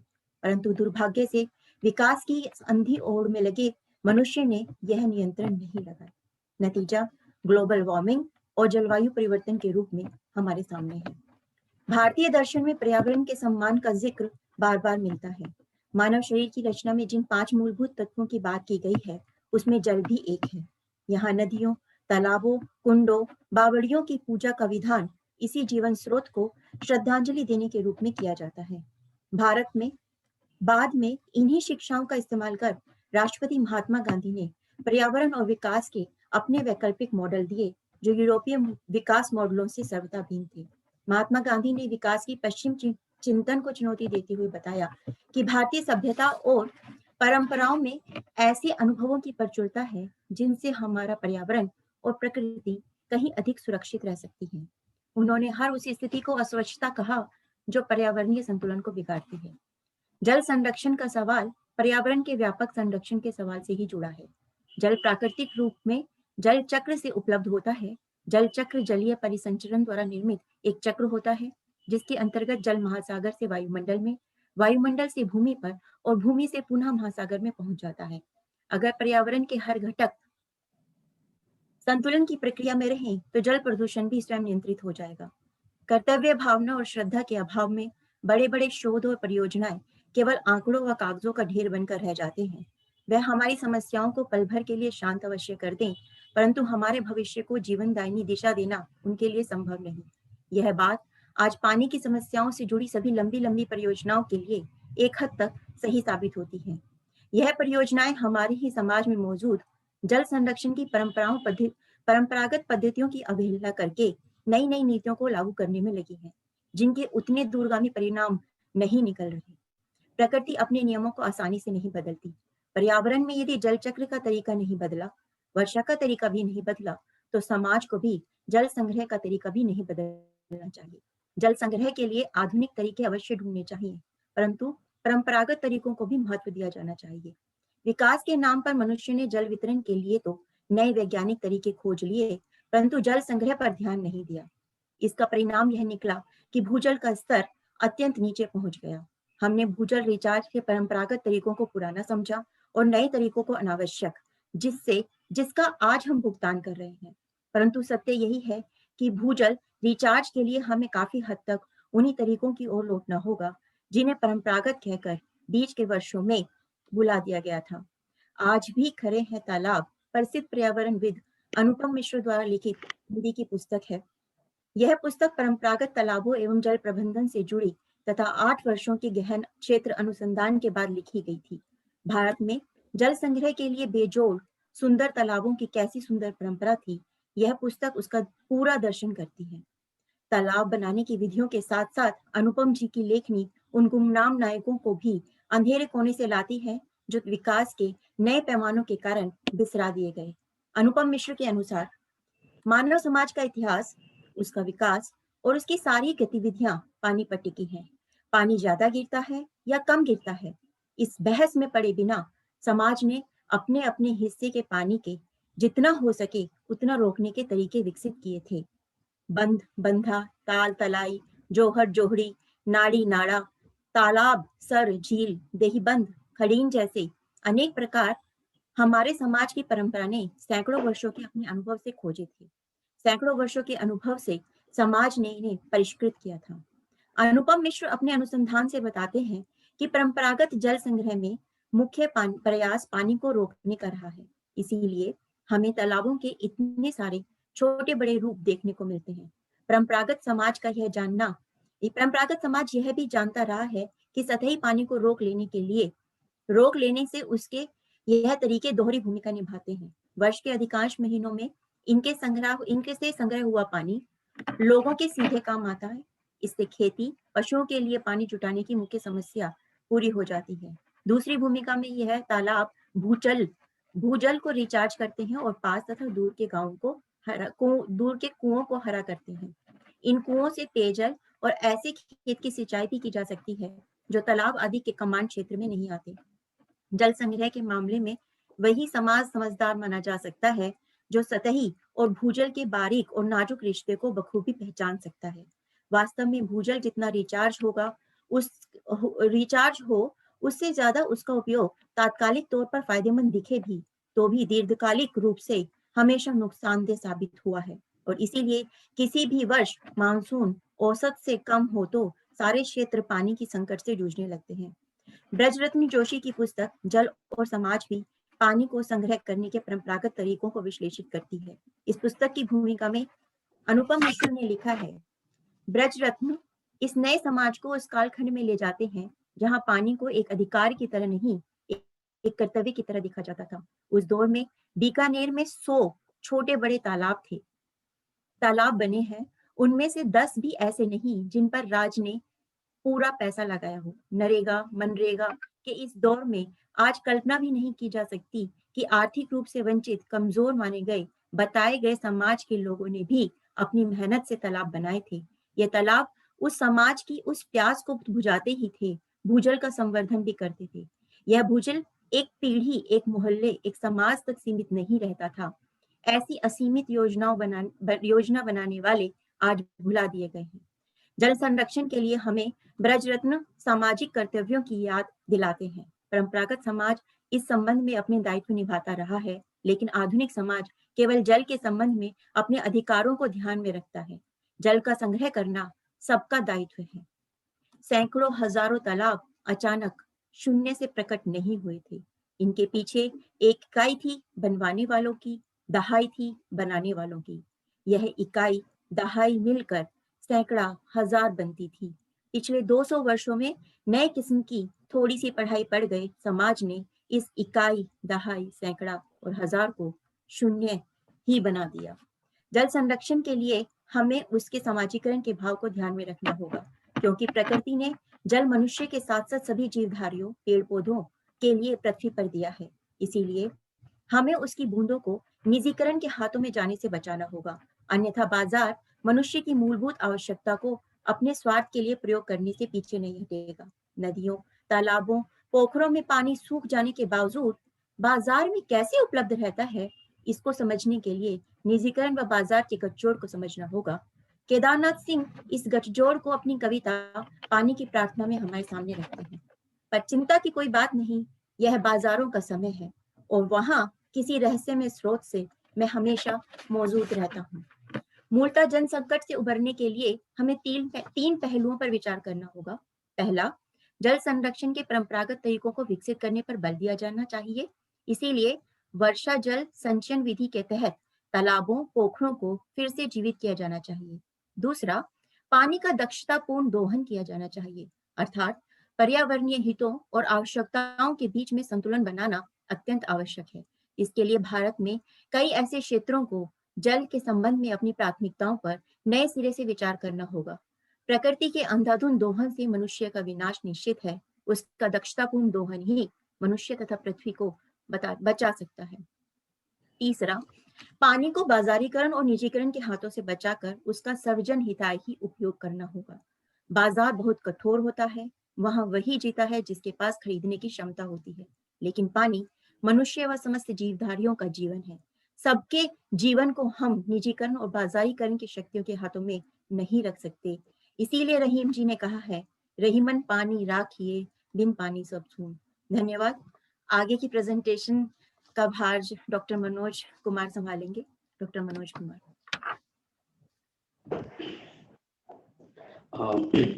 Thanks Bharati ma'am.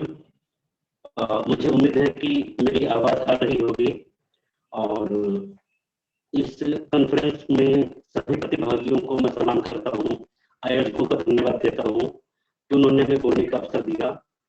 बीटिंग पानी सब सून का जो प्रेजेंटेशन था भारती मैम का, उसको कंटिन्यू करते हुए मैं थोड़ा सा कि बॉलीवुड की पॉपुलर मूवीज में जो पानी की छवियां हैं, जो जल की छवियां हैं, उसके मनोज जी ऊपर आपकी आवाज थोड़ी ठीक से नहीं आ रही है। आपकी आवाज कुछ ऑडियो में प्रॉब्लम है। कि मे बी मेरा नेटवर्क तो ठीक दिखा रहा है। लिखा है बैंडविड्थ इज लो। आपका जो नेटवर्क का बैंडविड्थ है वो लो है। मनोज सर, आप अपना वीडियो ऑफ कर सकते हैं। Okay okay, fine fine fine. अब कोशिश करते हैं एक बार। क्या आवाज कुछ बेहतर हुई? अभी बेहतर है। ओके ओके ओके, थैंक्स और and sorry for this interruption. मैं अपने बहुत ब्रीफ प्रेजेंटेशन में इस बात को बताने की कोशिश करूंगा कि बॉलीवुड का जो मेन स्ट्रीम सिनेमा है, जो मुख्य धारा के सिनेमा है, उसमें पानी की छवियों को किस रूप में प्रस्तुत किया गया है और जो हमारे वृहत जन स्मृति का हिस्सा है। ये डिबेट अलग है कि सिनेमा कितना रियलिटी को पेश करती है, इल्यूजन और रियलिटी, इसका क्या संबंध है, यथार्थ और कला को हम कैसे देखते हैं सिनेमा के माध्यम से। इस डिबेट को छोड़ करके मैं सीधे ये थोड़ा सा आग्रह करना चाहूंगा कि जो हमारा बॉलीवुड सिनेमा है, उसने पानी को अलग अलग छवियों में प्रस्तुत किया है। क्योंकि सिनेमा है वो विषय का चुनाव एवं उसका प्रस्तुतिकरण समाज से जुड़े मुद्दों पे करती है। वह समाज से विषयों को लेती है और उसको एक मुद्दे के रूप में, एक समस्या के रूप में स्थापित करती है। तो ये काम शुरू से बॉलीवुड ने किया है और हमारे पास बहुत सारी ऐसी स्मृतियां हैं, ऐसे चित्र हैं, ऐसे विजुअल्स हैं जहाँ पर इसको दिखाया गया है। पानी से संबंधित जो हमारे सामाजिक जीवन की विषमताएं हैं, आई मीन जो पानी का कुछ दूसरे पक्ष है, मानवीय पक्ष, जैसे मैं अपने शोध में दिखाऊंगा कि कैसे जाति मैटर करता है पानी को लेकर के, या जेंडर मैटर करता है, और इसके सामाजिक व्यक्तिगत प्रभाव काफी होते हैं। उन सबको कुछ कुछ ग्लिम्सेज, कुछ कुछ चित्रों के माध्यम से मैं केवल स्पर्श करने की कोशिश करूंगा। इस क्रम में जो सबसे पहला चित्र मैं बताना चाहूंगा वो ये कि बॉलीवुड ने पानी जैसे जीवन के लिए अनिवार्य तत्वों पर भरपूर दृश्य और चित्र प्रस्तुत किए हैं जो आज भी जन स्मृति का जीवंत हिस्सा है। इसमें पानी के अभाव को अकाल, सूखे की स्थिति के रूप में चित्रित किया गया है और पारिवारिक और सामुदायिक संबंधों पर इसके प्रभाव को प्रदर्शित किया गया है। इस क्रम में हम ख्वाजा अहमद अब्बास साहब की मूवी थी दो बूंद पानी, उसको याद कर सकते हैं। पानी की कमी और सूखे की पृष्ठभूमि में राजस्थान के अंदर जो गंगा सागर बांध बनाने का विचार था और उसके लिए पारिवारिक और सामुदायिक त्याग, स्वप्न और सपने हैं, उसको इस फिल्म में काफी जीवंतता से दिखाया गया है। इस क्रम में हम श्याम बेनेगल साहब की एक मूवी है वेल डन अब्बा, जो रिसेंटली इसी शताब्दी की फिल्म है। उसमें सूखे से पीड़ित एक गांव के अंदर एक व्यक्ति कुएं के निर्माण की कोशिश करता है, तो कुएं के निर्माण के लिए उसको किन किन संघर्षों से गुजरना होता है, इसको दिखाया गया है।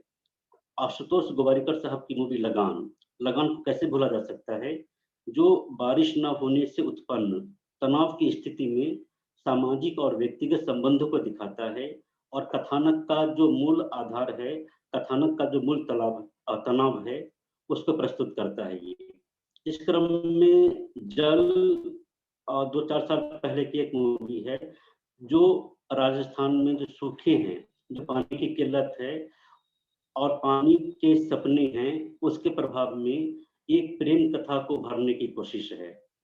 हमें एक पुरानी मूवी याद होगी, थोड़ा सा रोमानी हो जाएं।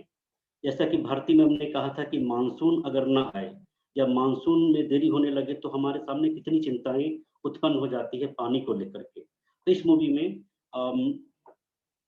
रोजगार नहीं है लोगों के पास और मानसून नहीं आ रहा है। ये दोनों फैक्टर मिल करके जीवन में जो शहरी बेरोजगार युवा हैं उनके जीवन को कितना सूखा, कितना नीरस और कितना तनावपूर्ण बना देते हैं, इसका जिक्र किया गया है। इस फिल्म में एक काल्पनिकता भी है कि एक सौदागर है, एक सपना बेचने वाला है, जो लोगों को यकीन दिलाता है कि वो बारिश करवा देगा और इस बारिश करवाने के सपने से वो अपनी काफ़ी कमाई करता है। पीपली लाइव मूवी को भी हम इस क्रम में देखते हैं। पीपली लाइव का जो तनाव है पूरी फिल्म का, सूखे की स्थिति में, पानी न होने की स्थिति में, वो है नदियाँ और नदियों का जल हिंदी फिल्मों में बड़े सांस्कृतिक महत्व रखते हैं। गंगा जमुना या गंगा जमुना सरस्वती समेत कई नदियाँ इनके जल को, इनकी धारा को प्रतीकात्मक रूप में जो लोगों की जीवन शैली है, सामंजस्य है या उनके जीवन की आकांक्षाएं हैं, उसके रूप में प्रस्तुत किया गया है। पानी एक मूलभूत मानवीय आवश्यकता है, लेकिन जो शहर है, शहर अक्सर अपनी बेदर्दी और भ्रष्ट जीवन शैली को पानी के माध्यम से प्रदर्शित करती है। मसलन राज कपूर साहब की एक मूवी है जागते रहो, उसमें एक शख्स प्यासा है, उसे पानी चाहिए, वो पूरी रात एक घर से दूसरे घर भटकता रहता है पानी की तलाश में और इस क्रम शहर की जो विसंगतियां हैं वो सामने आती हैं और बहुत सुबह होने पे पानी मिलती है। मैं आगे याद करना चाहूँगा मदर इंडिया मूवी को, महबूब खान साहब की, जो कि आज़ादी के बाद के कुछ वर्षों के बाद ही मूवी है, जब नेहरू जी ने पंचवर्षीय योजना शुरू की थी और भारत का एक ख्वाब देखा था कि हम मशीनीकरण करेंगे, औद्योगिकरण करेंगे। इसमें पानी को दो रूपों में प्रदर्शित किया गया है। एक तरफ वो सैलाब के रूप में है जो किसानों की फसल डुबा देती हैं और हमारे जो मुख्य कैरेक्टर हैं, जो मुख्य प्रोटैगनिस्ट हैं, उसके सामने बहुत कड़ी चुनौतियां पेश करती है। जहाँ यहाँ तक कि पानी बाढ़ के बाद उसके बच्चों के लिए खाना नहीं है और वो खाना के बदले में किसी सामंत के पास अपनी शरीर भी गिरवी रख सकती है, इस कदर। और इसी फिल्म में दूसरी छवि है, वो है पानी की एक मोटी धार। एक नहर का उद्घाटन किया गया है। नहर में एक मशीन की मोटी पाइप से पानी निकलता है। वो पानी जो है, पानी की धार है, वो एक संभावना है, वो एक नयापन है, वो एक नियंत्रित विकास का हिस्सा है जिसको हम हरित क्रांति कहते हैं। और नेहरू युग की कई सारी फिल्मों में खेतों में बहते पानी को दिखाया गया है, लहलहाते फसल को दिखाया गया है, जहाँ पर एक नई संभावनाएं विकसित हो रही हैं आत्मनिर्भरता की और आगे बढ़ने की। तो इस फिल्म में मदर इंडिया में उस नेहरू युग के सपने को हम देखते हैं। इसके अलावा कई सारी फिल्मों में, मैं कला फिल्मों की बात नहीं कर रहा, मैं केवल मेन स्ट्रीम जो बॉलीवुड मूवीज है उसकी बात कर रहा हूँ। उसमें पानी का एक कास्ट एंगल भी है। जैसे कि प्रेमचंद की कहानी ठाकुर का कुआं में पानी का एक कास्ट बेसिस है, वैसे ही जेपी दत्ता साहब की एक बहुत चर्चित मूवी थी गुलामी। गुलामी में जो दलित लोग हैं उनका कुआं सूख गया है। अब वो पानी के लिए ठाकुर के कुएं के पास पहुंचते हैं, जहाँ क्योंकि उनके पास और कोई चारा नहीं है पानी पीने का, और ठाकुर लोग उनको पानी नहीं लेने देते और पानी पीने के लिए वहां पे काफी गोलीबारी दिखाई गई है, काफी संघर्ष दिखाया गया है। उसी तरह से हमने बहुत सारी फिल्मों में सीन देखा होगा कि स्त्रियों की एक टोली गगरी भर करके ला रही है कहीं दूर से और रास्ते में उनको अक्सर डकैतों से या जो समाज के मनचले गुंडे बदमाश होते हैं उनकी छेड़छाड़ का सामना उनको करना पड़ा है अक्सर। तो बॉलीवुड के राइटर्स ने इस विजुअल्स को भी पकड़ा है और पानी और स्त्री के सामाजिक संघर्ष को, उनकी अस्मिता को, उनके जीवन व्यवहार को काफी गहराई से प्रदर्शित किया गया है। कुछ खूबसूरत स्मृतियां भी पानी को लेकर के हैं, बहुत सारी। मसलन एक बहुत खूबसूरत गीत है जहाँ पे पानी का संगीत नजर आता है। गीत है कि पीतल की मोरी गागरी पनिया भरन हम जाए। उसमें एक ऐसी विजुअल्स कुछ हैं जहाँ पे बहुत सारी नायिकाएं राजस्थान के बैकग्राउंड में गगरी भर कर के जा रही हैं पानी लेने के लिए और मुख्य नायिका के पास एक दिल्ली से मंगाई गई गागरी है। दैट इज पानी को कुछ गीतकारों ने एक दार्शनिक विवेचन के रूप में भी देखा है कि पानी का दार्शनिक पक्ष कितना है और जीवन की अलग अलग फिलॉसफी कैसे सामने आती है। मसलन पानी रे पानी तेरा रंग कैसा, पानी रे पानी तेरा रंग कैसा में पानी मनुष्य समाज के रहस्य और दर्शन को रेखांकित करता है। इस प्रकार मैं अपने प्रेजेंटेशन को थोड़ा ऑलमोस्ट फिनिश करते हुए कंक्लूडिंग रिमार्क्स के रूप में फिर से मदर इंडिया का वही सीन याद करना चाहूँगा कि हिंदी फिल्मकारों ने पानी जैसी मूलभूत मानवीय जरूरत के लिए इसके सौंदर्य और संघर्ष के पक्ष को प्रस्तुत किया है। पानी एक संभावना है, जिसे महबूब खान ने मदर इंडिया फिल्म में मशीन के द्वारा पंप के मुंह से निकलती पानी की भरपूर धार के रूप में याद किया है। पानी की मोटी धार आज भी एक संभावना है और एक जरूरत भी। आप सबका बहुत बहुत शुक्रिया।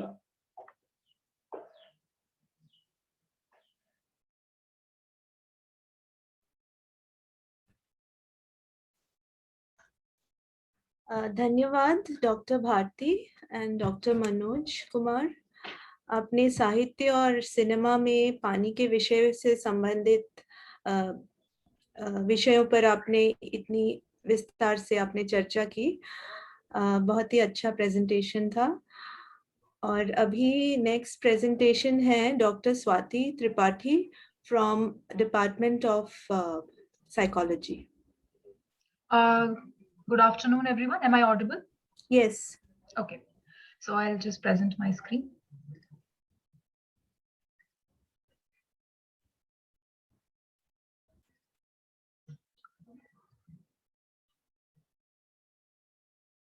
Right. So my focus on water management, water conservation is actually extended, and I'll be talking more about sustainable development and attainment of sustainable development, and water conservation management and water sustainability will form a part of it. And I will be taking a micro foundational approach towards providing all of you with a conceptual framework. So the focus on how to move towards sustainability is naturally, we have been here for 2 days and we have been looking at the grim situation. We have been looking at what all has been done, what all needs to be done. And we can see that a lot depends on the government and the policies and the programs. But more than that, we are dependent on ourselves and the community and the systems we generate and manufacture to move towards sustainability, to move towards water conservation. And that is something that I will be discussing. Now, just to provide you with a little bit of clarity, a micro foundational approach is a method of understanding mechanisms wherein the unit of study is the individual. So the behavior of the individual or the variables, factors involved in understanding a particular mechanism is the focus of the micro foundational approach. So I'll be speaking about the smallest unit of behaviors, and I'll be presenting to you a framework that can be developed, that has been in practice, and I will provide you an example of a specific social enterprise that has been working towards conservation management of water by cleaning Ganga. So sustainable development, by now we have, I guess, enough clarity on what sustainable development is. I will take you through, although there are multiple approaches to understanding or defining sustainable development, but I will take you through two specific approaches: integrational perspective and intergenerational perspective. And both are equally important. These perspectives are also important in the framework that I am providing because they form the basis of how sustainable development should be approached. So integrational perspective takes into account the economic aspects of providing sustainability, the environmental aspects, of course, and the social implications of sustainability. And the intergenerational perspective, which I believe is very widely known, is very popular, is when you develop so that you don't, you still take into account the future generations, and you don't compromise their future, you don't compromise their access to resources. So these two perspectives form the baseline of my explanation on how we can attain sustainable development, or at least take a step towards sustainable development. There is a very, as seen in the integrational perspective, there is also something called triple bottom line of sustainability. once you attain the triple bottom line, the economic sustainability, environmental sustainability, and social sustainability, you have arrived at the basic arch or the framework that is required to achieve sustainable development. Without these, if you compromise with economic sustainability or environmental or social, you have not achieved the complete sustainable development. The last point which I would like to focus on are that we have been speaking about policies and we have been speaking about programs. Very few of these actually transfer into action-oriented plans. And this can be seen in literature, this can be seen in defining sustainability or defining what exactly it is that we need to do to achieve sustainable development. And which is why I wouldn't speak about practitioners, but in literature, people tend to stay away from approaching the topic of sustainable development from a practitioner's perspective. To move towards sustainable development, I have taken a very special section of the society which is away from the government plans and programs and away from the need to depend on the government to provide us with a method to attain sustainability. I'll be focusing on social entrepreneurship. So we do know that India has become a land of startups. We are seeing a lot of companies opening up and trying to achieve whatever their goals and their ambitions are. But social entrepreneurship is a special kind of entrepreneurship where the goal is to not just make money for your own self, but also to provide for the community and to provide to the people of the community, to engage them, involve them in your entrepreneurship plans, in the company that you have set up. And therefore, when you combine this with the goal of attaining sustainable development, it can be a very handy tool. It can be something that can be practiced and is being practiced in the society. So what this does essentially is that, one, it definitely ensures community participation. You are allowing people to work. You are providing them with resources, with salaries, but at the same time, you're also working. The work you are doing is saving the planet, is saving the resources. You are working towards, if water conservation is your end goal, then that is something you are working towards. So it's a win-win situation where people would not they would want to come with you, they would want to come forward and work for you because you are providing them with so much. The motivation to actually work towards this conceptual framework is multifold. The first point is that we cannot depend on the government for everything. This is an issue that we keep saying, experiencing over and over and over. For multiple programs, for multiple policies, there is one thing that we need to understand is that the government can only do so much. We could have the excellent programs and policies, but to move towards that, we need to work ourselves. So why not, understand sustainable development and move towards sustainable development by using social entrepreneurship as means. It also helps us in understanding how big the environmental issue is or how grim the situation is. Once you enter the field of social entrepreneurship, of water conservation and social entrepreneurship, you understand that even if there is running water in our taps, or even if you do see a river, or you visit the mountains and there is you can look at aquifers, you can look at the streams of water flowing down the road, but crores of people do not have access to clean water, and that tells you how big or how grim the issue is and the problem is. But the central issue is, how can we implement the sustainability plan? We do have a plan. How to put it in practice? Micro foundations of sustainability. So as I said, micro foundations of sustainability they are basically the individual unit of behavior. To understand why people would engage in behaviors to move towards water conservation, or why do people not want to conserve water, or they fail to see what is the need to conserve water, why can't they move beyond their own families, beyond their own communities, and think about the planet and limited resources?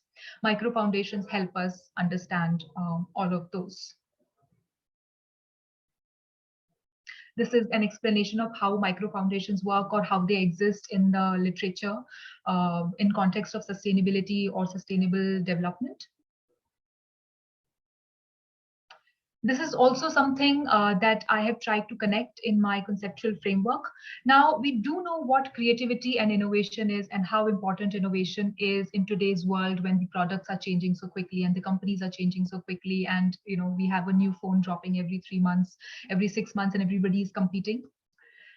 In the same line of thought, green innovation is something that is being talked about, and it is slightly different from innovation in the sense that the end goal is different. The need for creativity, the need for innovation in problem solving, in developing solutions to complex ecological, social, global problems, you do need something that provides you with a bent, that gives you that edge over innovation. And in this particular scenario, there is this new concept that people have been speaking about for quite some time. And it is generally involved when we try to understand what can be done to achieve sustainable development and to move towards sustainable development goals.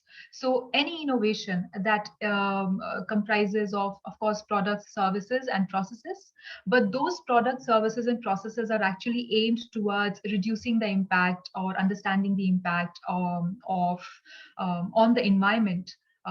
Because of how the company functions or what kind of resources the company is using.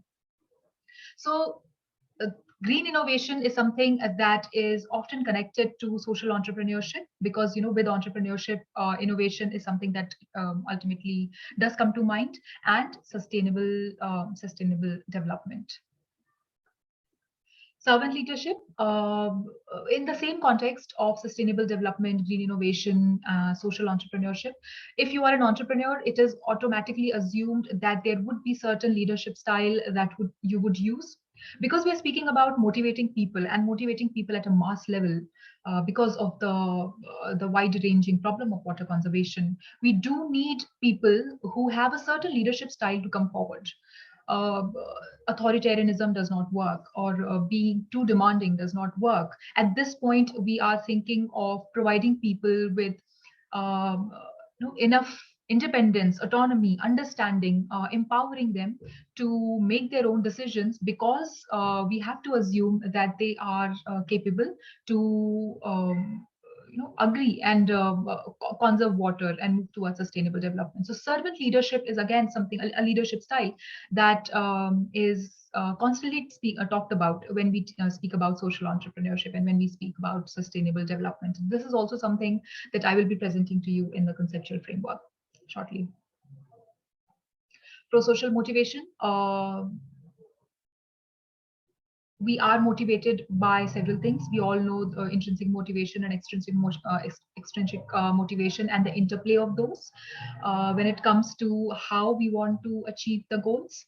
So pro-social motivation, naturally, as the term goes, is the motivation that drives us to work towards the society and the community.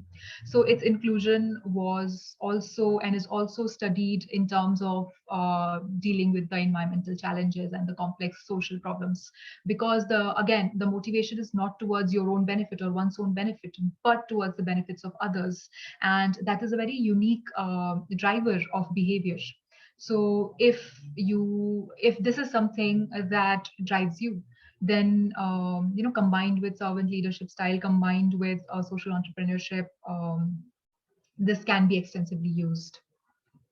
And lastly, knowledge sharing. So as I was speaking about empowerment, I was speaking about servant leadership and green innovation. So you cannot keep the knowledge about the problem solving, about the solutions, about innovation to your own self if you are the leader, if you are the person who is driving the change. You have to let others in on the knowledge, on the information. Knowledge sharing is an essential component of any socially driven innovation, any green innovation, green behavior, or understanding any of those things towards sustainable development. So because the more people know about the solution, the more people know about the problem, the more engaged they will be with the situation. And that is something that we are aiming at.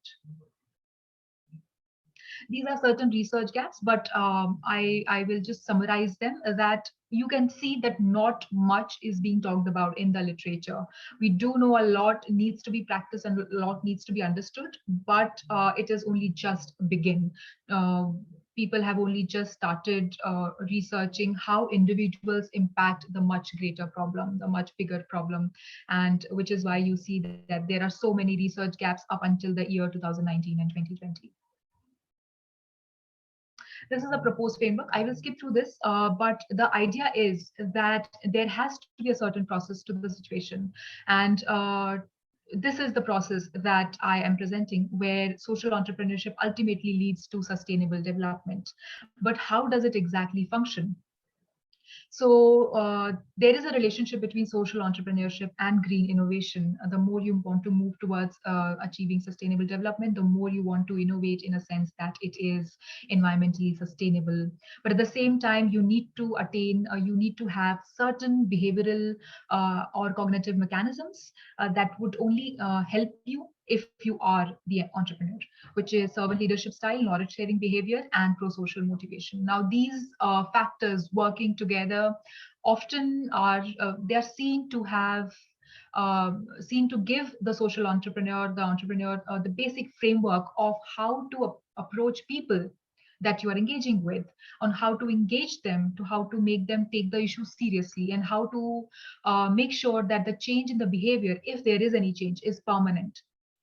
And it's not just, you know, for the portion of the study or for 2 months or 3 months, but they actually use the information and ingrain the behavior permanently.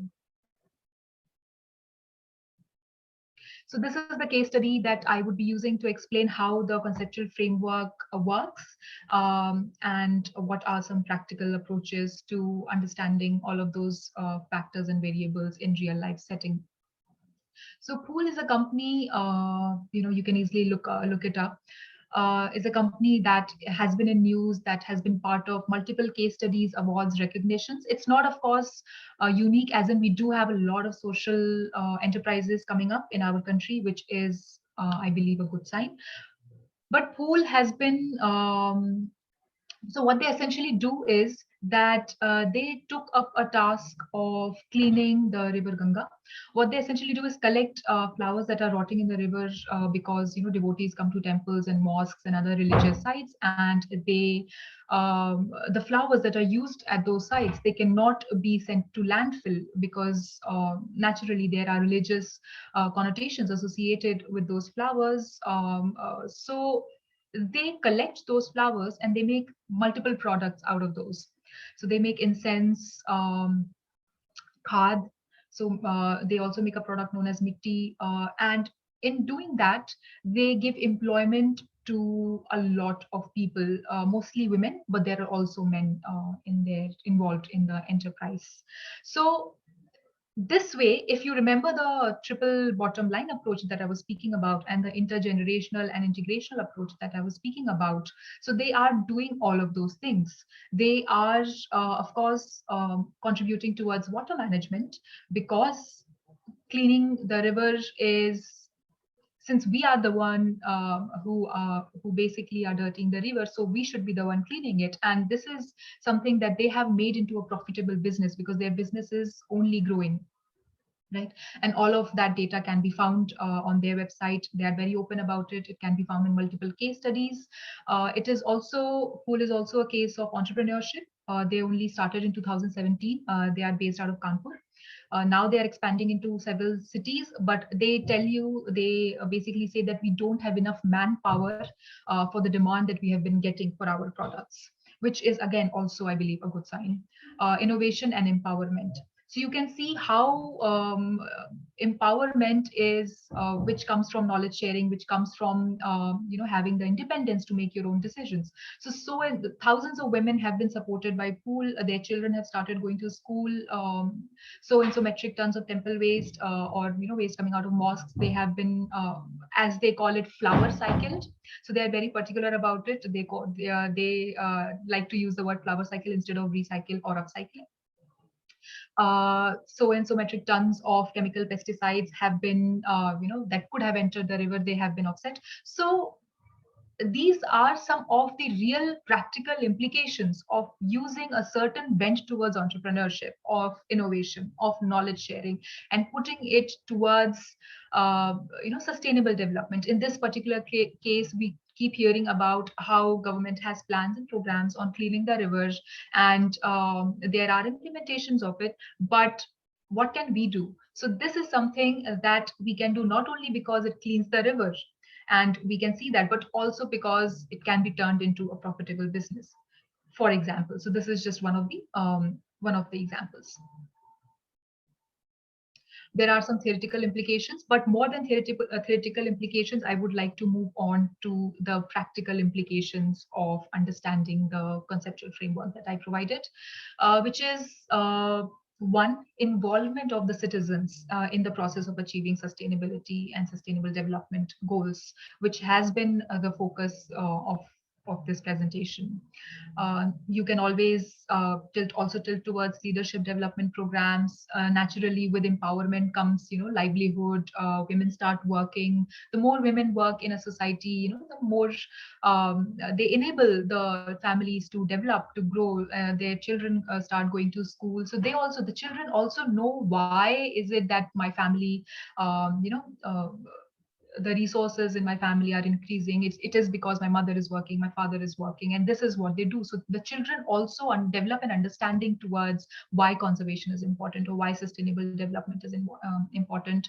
And of course, practical implications can be in organizational setting as well, or in social setting, where knowledge management, trust, loyalty, empowerment, all of those hidden variables or intangible things that people don't think could affect sustainable development, they can be understood at the micro foundational level. Thank you so much.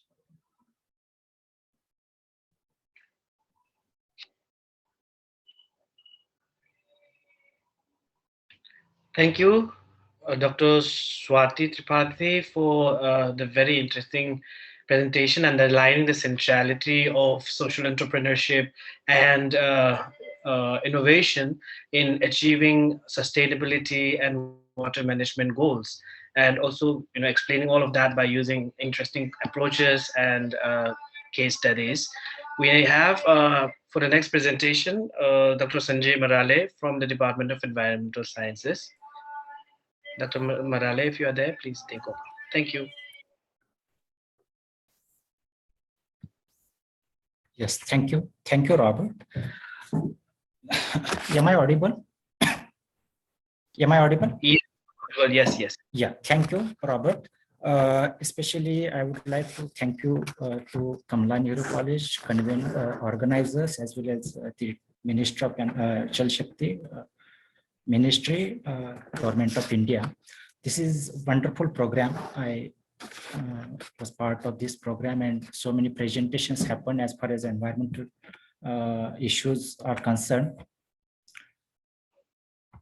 And especially the theme is related to water. So I would like to just, I'll just show my presentation.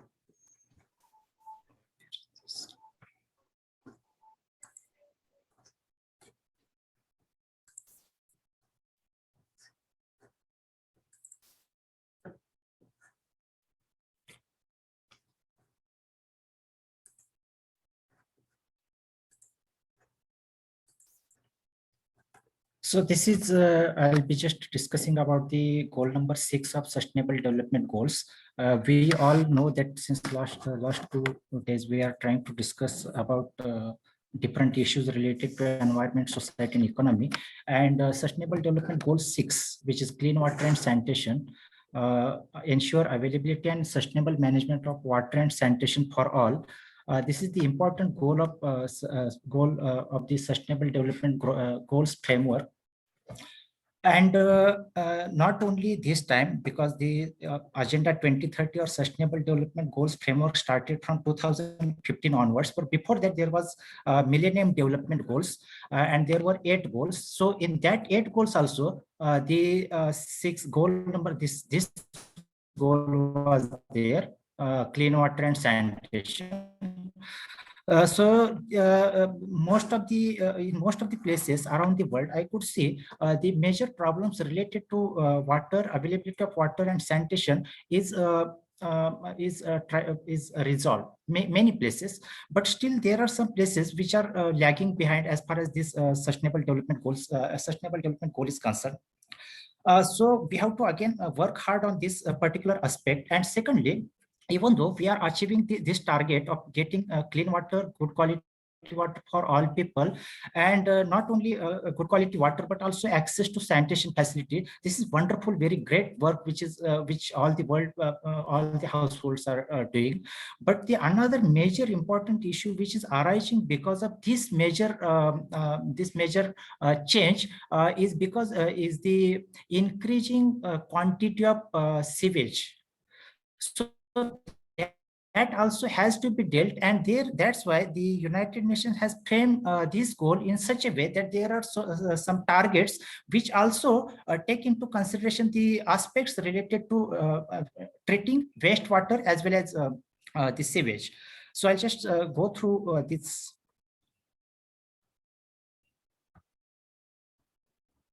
So this is, we all know about 17 sustainable development goals, and this is the framework which talk about 17 sustainable development. And this is one of the important goal which is identified by United Nations, and it is related with society, economy, and environment, because these important dimensions of the sustainable development has to be considered while we move on every goal. So these are very strongly connected by the water and sanitation factor, and it is also connected with other goals, especially life on land. And again, there are some outcomes expected, and we know the importance of water. It's very well. It is one of the important factor as far as our food, our health is concerned, food security, poverty reduction, and all this. So these are 8 targets which are prescribed by United Nations to achieve by 2030. One is local participation. We have to ensure that maximum number of people participate in the overall process of achieving sustainable, this specific sustainable development goal.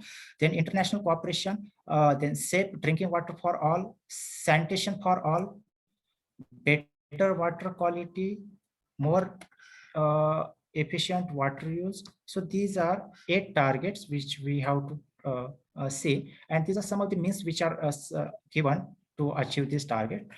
And especially within that 8 targets, if we can focus on target number 6.2, that is achieve access to sanitation and hygiene and end open defecation. So we all know that there are so many benefits which are associated with the provision of sanitation. So this must be the target, and as early as possible we have to see how come we, especially India, can achieve this target, because the overall image of the country will be determined by the one particular word, that is open defecation. So we must not lag behind as far as the open defecation practices is concerned, and we have to stop at any cost. We have to stop open defecation in all places in India, and it is not very difficult, because for so many years and decades we are now on the right track to achieve this particular target. And sanitation, this is 6.2, calls for countries to end open defecation to ensure that everyone has access to a basic toilet, and to put in place systems for safe management of excreta. So this is one of the important target which has to be taken into consideration, because this is one of the very important target as far as environmental aspects are concerned, social and economic aspects are concerned. So this is overall situation. If you can say the proportion of the global population using at least basic sanitation services increased from 59% in 2000 to 68% between 2000 and 2015. But this and in case of developing countries, you will see there is 100% sanitation.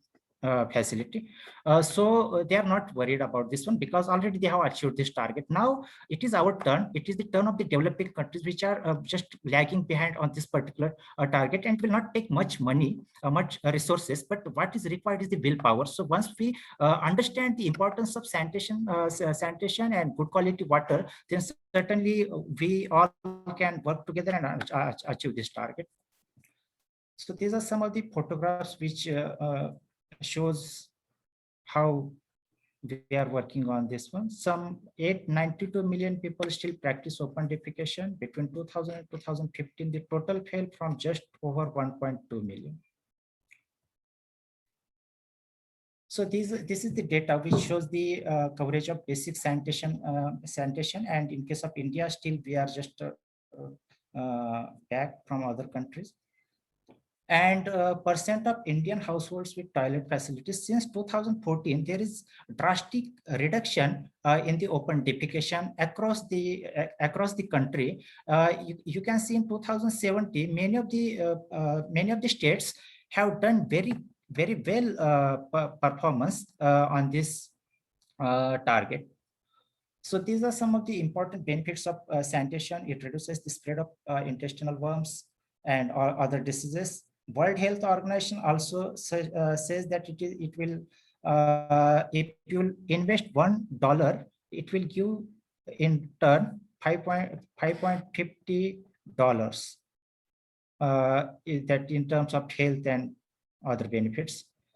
So this is some of the data of United Nations. How many people are lacking how many people lack water and sanitation services, and percentage of world population using managed drinking water. So in this case also we are India especially, and many of the sub-Saharan African countries, South, you can say America, these are the countries which are and the major problem is many of as far as the United Nations comes up with the annual report on all there are 232 indicators which are chosen to measure the progress on the sustainable development goals.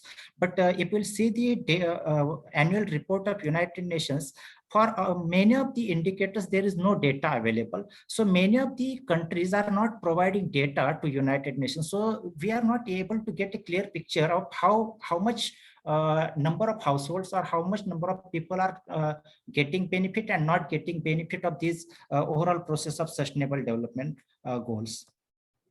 So these are some of the suggestions, the hindrances, reforms in rural water supply sector, water education. This is also very important. I'll just quickly come up to the second very important point, water education. Then mainstreaming traditional innovations involving local communities, rejuvenation of rivers and their tributaries. These are some of the major hindrances. And these are some of the suggestions given: appropriate funding for water and sanitation, proper allocation and management of available water supplies, shift from disposal-based linear system to a recovery-based closed-loop system, investment in local rainwater harvesting and wastewater reuse. So even though these are looking, you can say, very ideal benchmarks, but it's very difficult when it comes to reality. The implementing these wastewater reuse, for example, it's very difficult to implement these kind of benchmarks. So this is very in comprehensive terms, in comprehensive way, the United Nations has come up with some of the very important learning objectives, because as far as this say goal number 6 is concerned, they have come up with these kind of learning objectives which are very important. And what is the basic aim of the Sustainable Development Goals framework is that no one should be left behind. So in that process, what is required is every person has to be involved in the process of achieving Sustainable Development Goals.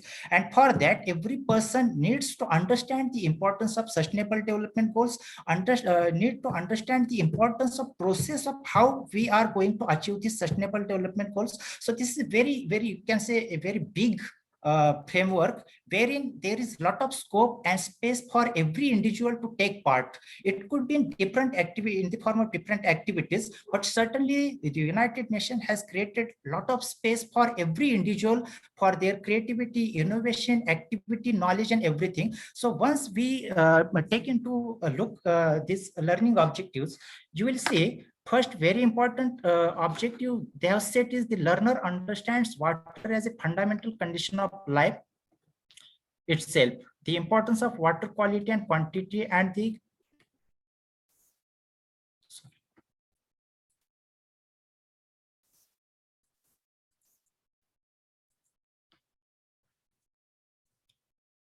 I'm not able to see this particular part, causes and water pollution and water scarcity. So now, as I discussed, the major problem of water and sanitation is getting resolved in many parts of the world. But now the another problem which is arising is the water pollution. Now, even if there are so many organizations, including Ministry of Environment and Jal Shakti Ministry now, but still I can see we are not able to solve this particular problem of environmental pollution. And it is day by day, it is becoming so serious that sometimes we don't know what is going to happen. So as early as possible, we have to give attention to this specific issue of environmental pollution because water quality and quantity, these two parameters, even previous speakers also told, these two parameters are very important. So there must be some kind of mechanism which we have to come up so that all people get good quality drinking water, and they can there should be some kind of mechanism that the wastewater which we release should be treated properly. Because I'll just show you one video where we see so many speakers have already told about Yamuna River, but there are the situation of the Yamuna River. I'm just giving one example of Yamuna River, and the situation of all the rivers of India is more or less same, because there is no change, and there is because what is needed is the change in the behavior, of people, not only behavioral change but organizational change, social change, as well as policy change. So these changes has to be brought, and it is a very lengthy process. It will take very long time.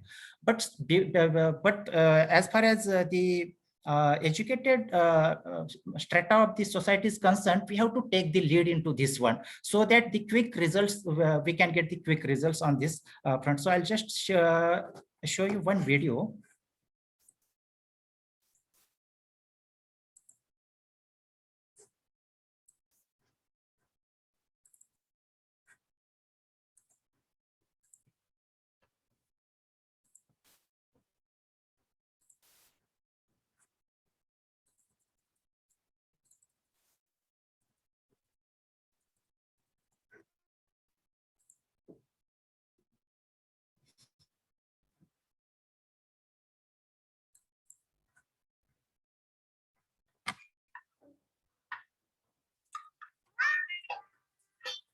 Discover one-on-one coding classes that engage your child's creativity.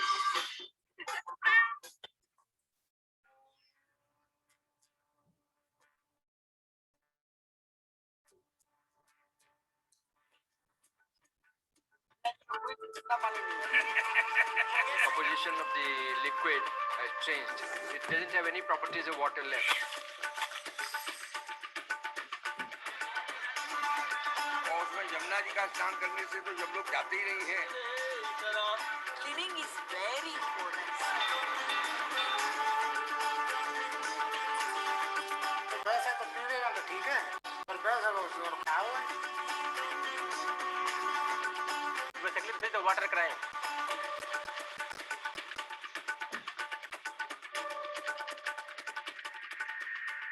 The Yamuna River in North India begins high up in the Himalayas and teems with life for hundreds of kilometers. In the Indian capital of Delhi, it undergoes an astonishing transformation. This is the Wajirabad barrage. This is the Yamuna enter up to this point into the Delhi. On that side, water is clean. Before barrage, water come from the Himalaya region, origin of the Yamuna point. So So it's clean, 400 kilometers, and 400 kilometers. then the next 22 kilometers. Okay. Basically, this is the same water. Okay, before the barrage and after the barrage. Yamuna is basically killed by the human activities. In this water, heavy metals, toxic metals, pesticides, all are present.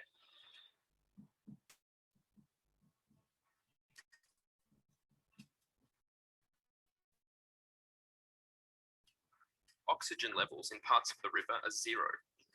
No animal life can be sustained, but human life on the river continues. Planting crops along the Yamuna was banned by India's Supreme Court. They feared the food supply might be tainted. But the law is barely enforced, and every day, thousands of kilograms of vegetables grown in Yamuna water find their way into Delhi's homes and restaurants.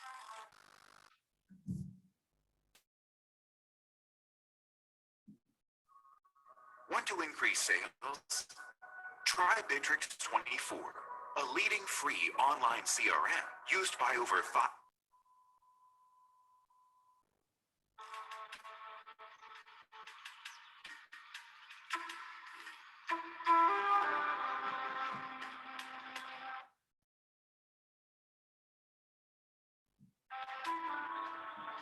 It's hard to see the state of the Yamuna today as anything but a tragedy, but some make the best of it.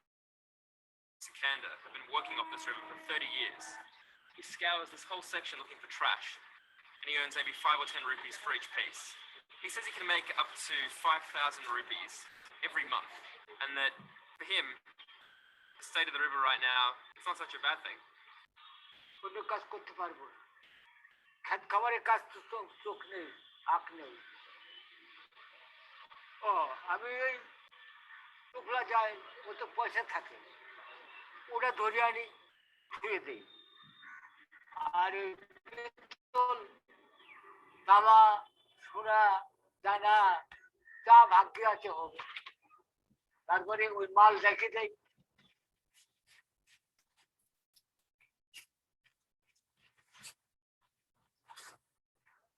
ভালো সবার যদি ভালো হবে এ ভালো হবে না এই দুনিয়ার কাছড়া এই যে পলিথিন ফেলবে এই নদীতে সব ফেলবে এই সব ফেলবে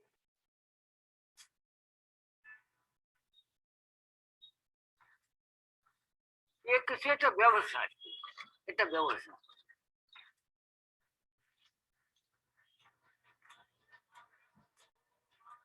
Hindus consider the Yamuna to be a goddess. Once a year, tens of thousands of pilgrims gather on its banks in the towns of Mathura and Vrindavan to pray and immerse themselves in the water, believing it brings them good health and prosperity. आज जगन्नाथ जी का जन्मदिन है मजा आवे छे यमुना स्नान और यमुना पान धन्य होते हैं जीवन में इसलिए हम लोगों की बेसिक मांग ही इसके अंदर में कचरा कूड़ा कर ये कंडीशन देख करके हर हिंदू के मन में एक दिल के अंदर में जो है बड़ी जो है उदासी रहती है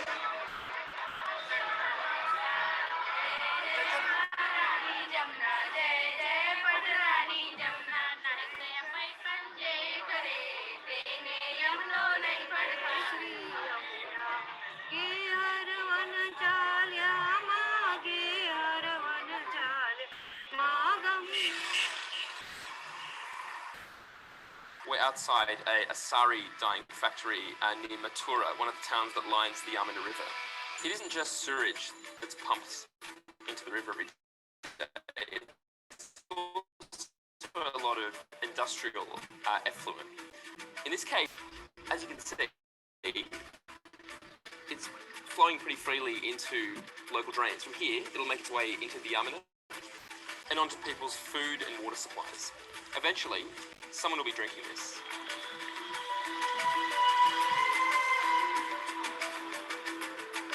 For just $67, you can make as many videos as you want, and you never need to pick up a camera or use any fancy editing software. More than 60 million people rely on the Yamuna for their water supply, including the residents of Patipachgai village near Agra. It's a relatively wealthy community, but a few years ago, people here started getting sick. So this is the filter that the government came to install. Yes. So what's the problem with it? So no, it is not working now. It asked for service in twice in a year, but since last 5 years, it is not serviced at all. Not for a single time only. So the water comes out of the ground. Yeah. And it's pumped into here, which is supposed to clean it. Stored into that tank, and then it comes to that filter. But this thing doesn't clean anymore. No. This is not clean anymore. So the water comes out of this tap here. This is the only outlet for that filtered water. But now, as you know, it is a simple water, only a normal water. So what happens to people who drink that water?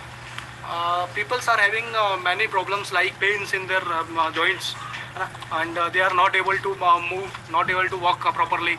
And do the villagers know that the water they're drinking? Yeah, they know, but there is no other option to live. If they have to survive, then they will have to drink this water. सन 2012 थे तो बिल्कुल कम गयो ही ना आए ना काम हो ना बैठा उठे कछु नहीं तो दुनिया से जाई बैठती करे वो जो कछु करती जे करती टट्टी पेशाब जो कछु करो ते जाने करो अब जे जाके संग जो सारे ते जो करेगा डोलिया तो डोलिया काहे और न्यो समझ लो जे मर गई तो फिर हमारा इल्लो खराब हो फिर ना पानी साहब बजाते आओ तो नला फला कोई पी लेता है वो तो हाँ डॉक्टर ने कहे कि जो पानी चेंज करते और 1 लीटर की बोतल आओ देगा भाई पियो इतने का दाम जोरा काम करे तो भाई ला के पियो एक बीघा पे तो जाई में बिको अब जे के दवाई चल रही है तो चल रही है फिर तो फांसी लगाना नहीं पड़ेगा ठेला मोटरनी के नीचे कटना पड़ेगा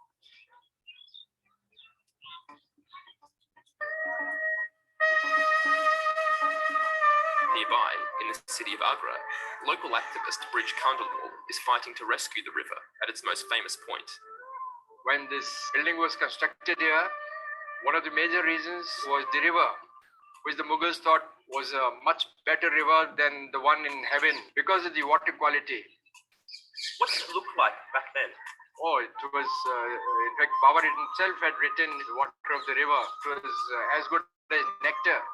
But today, it's so scary.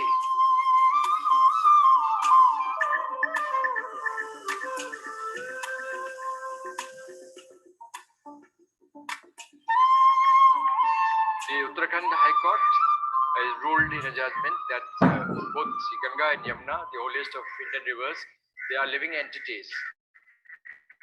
And from the judgment also follows that the river has some basic human rights. How can the human rights of a river really be enforced? If it is a living entity, as the Uttarakhand High Court says, then every living entity has basic human rights.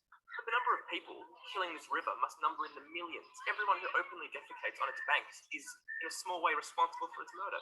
That is true, but we have agencies which are supposed to regulate antisocial activities. Politics has so far failed to clean the Yamuna. In Agra, Sanjay? residents are looking elsewhere for help. Yes. Can we share this link along with our Pardon? our link that we have? Patrick in Sweden. We'll just quickly wrap up the presentation of yours because because we are running short of time. So can we have your link? This is a very informative link. Swedish So can we have this link in the website also along with our video? Just a minute. Blessed I'll bricks just they hope might one day be used in a barrage that would raise water levels in the city. We took the initiative of inviting everybody who was concerned. Yes, we are really running short of time, so sorry to intervene. Okay, thank you, Sanjay. It was a wonderful presentation, very informative, definitely.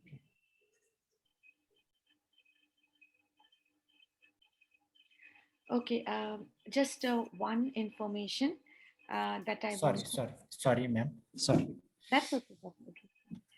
Yes, actually, we are really running a bit late. So, Okay. I guess it is over. It is yes. over. So I just want to remind our participants that the feedback form has been, the link of it has been sent in the chat box. Kindly feel all of you. before before we conclude. Our next speaker, that is our valedictory speaker, Shri Rajendra Singh, is not able to join us because of some meeting that he had been, had to attend on a very urgent basis. It started around 12:30. He had requested our session to continue and he would have joined, but it seems that he's not able to join our session. So I really regret his not joining with us today. It's our, our, difficulty that we are not able to hear him. So now I would request Dr. Renu Bali, ma'am, our IQSC head, to kindly give us the vote of thanks. Thank you, ma'am. I welcome. Thank you, Urna. I hope I'm audible. Yes, ma'am, you are. Yeah. So good afternoon, everyone. I would like to congratulate all for successful organization of this conference. On behalf of IQSC Kamala Nehru College, I would like to thank Jal Shakti Mantralaya and its two flagship programs, National Water Mission and Catch the Rain campaign, for providing us the opportunity to organize this national level 2 days online conference. I would like to specially show my gratitude to Shri J. Ashok Kumar, Additional Secretary and Mission Director, National Water Mission, Shri J.P. Singh, Deputy Secretary, National Water Mission, Shri Sunil Kumar Arora, Advisor, National Water Mission. I would also like to thank Ms. Charu Upadhyay, Consultant, National Water Commission, for facilitating and processing of paperwork necessary for organizing the conference. I would like to thank our principal, Dr. Kalpana Bhapani, for always motivating us and guiding us to organize conference, seminars, and workshops for improving the teaching and learning process in the college. I would like to thank her for all the necessary logistic help and assistance for organization of this conference. Next, I would like to thank conference coordinators, Dr. Sona Mandal from Department of Economics, Kamala Nehru College, and Dr. Urna Sarkar Datta from Department of Sociology, Kamala Nehru College, for putting up lots of hard work, consistently and successfully organizing the conference, easily shifting from offline to online mode, very efficiently handling all aspects of coordinating with ministry and organizing the conference successfully. The coordinators were assisted by a very efficient technical team comprising of technical coordinators, Mr. Joseph Ravi, Dr. Harsh Meena, Dr. Sanjay Marale, Dr. Robert Mizo, Ms. Akanksha Saini, and media coordinators, Dr. Jyoti Raghavan, Dr. Anil Kumar, and Dr. Anuradha, and also Sharanta Saha, Ms. Sharanta Saha, student from BA Honours Sociology 3rd year. I would like to thank them all. I would like to next thank all the speakers, not only from Jal Shakti Mantralaya, but also from other institutes for sharing their views regarding the ubiquitous resource water. I would like to thank all esteemed speakers for taking out valuable time and share with us different aspects related to water. I would especially like to thank Mr. Kazi Vamik Ali, Consultant, National Water Mission, Professor Krishna Achyut Rao from IIT Delhi, Mr. Manu Bhatnagar, Principal Director, INTAC, Mr. Tejdeep Singh, Scientist from National Water Mission, and Ms. Shreya Shekhar from National Water Mission. I would like to express my happiness on encouraging response of faculty presenters. Their theme of presentation covered wide array of problems and depiction of water. It was really commendable that all 15 departments participated and presented their studies covering almost all aspects related to water issues, from water policies as discussed by Political Science Department, method of conservation during historical period by History Department, business opportunities in water conservation by Commerce Department, reference to water and its importance in our ancient texts by Sanskrit Department, forecasting of water scarcity by Maths Department, economic and institutional approaches of river water pollution by Economics Department, importance and methods of conservation of water in sports fields by the Physical Education Department, decentralization of wastewater treatment at community level by Geography Department, gender issues and importance of role of women in conservation of water by Sociology Department, Media Coverage of Water Issues by Journalism Department, Water as Life Element and Reference to Water in Ancient Texts by Philosophy Department, Importance of Water Conservation and Presentation of Water in Hindi Movies by Hindi Department, Sustainable Development and Water Conservation Management by Psychology Department, and Sustainable Development Goal 6 by the Environmental Science Department. I would like to thank all the faculty members who gave their presentations on these topics. I would like to lastly now thank all the participants, students and faculty members for making the conference a success. And lastly, I would like to thank the IQAC of the college for organizing this conference, along with Jal Shakti Mantralaya, Ministry of Water. Thank you all. Back to Urna. Dr. Urna. Thanks. Yes, I would really thank you, ma'am, for that vote of thanks and the encouragement. And I would now conclude the conference, the 2-day conference that we have had. And thank you all for your participations. Joseph, you can. I hope everyone has filled the feedback form. Ma'am, can we quickly have a snap, a group photo? Yes, yes, please. I would request all the participants to, if possible, please switch on your video so that we can have a quick snapshot. Thank you.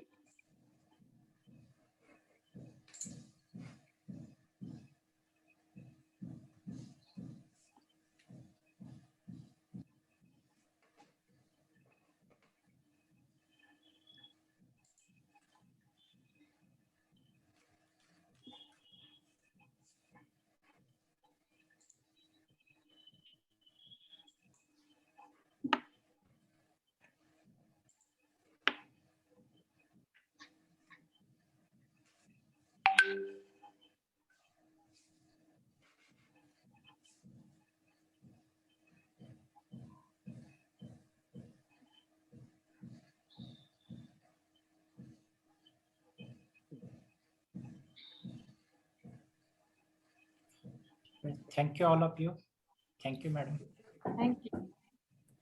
Thank you, everyone, for staying up such an extended period. Okay, Joseph, you can conclude you can switch. Okay, ma'am. Thank you so much. So I am ending with your kind permission.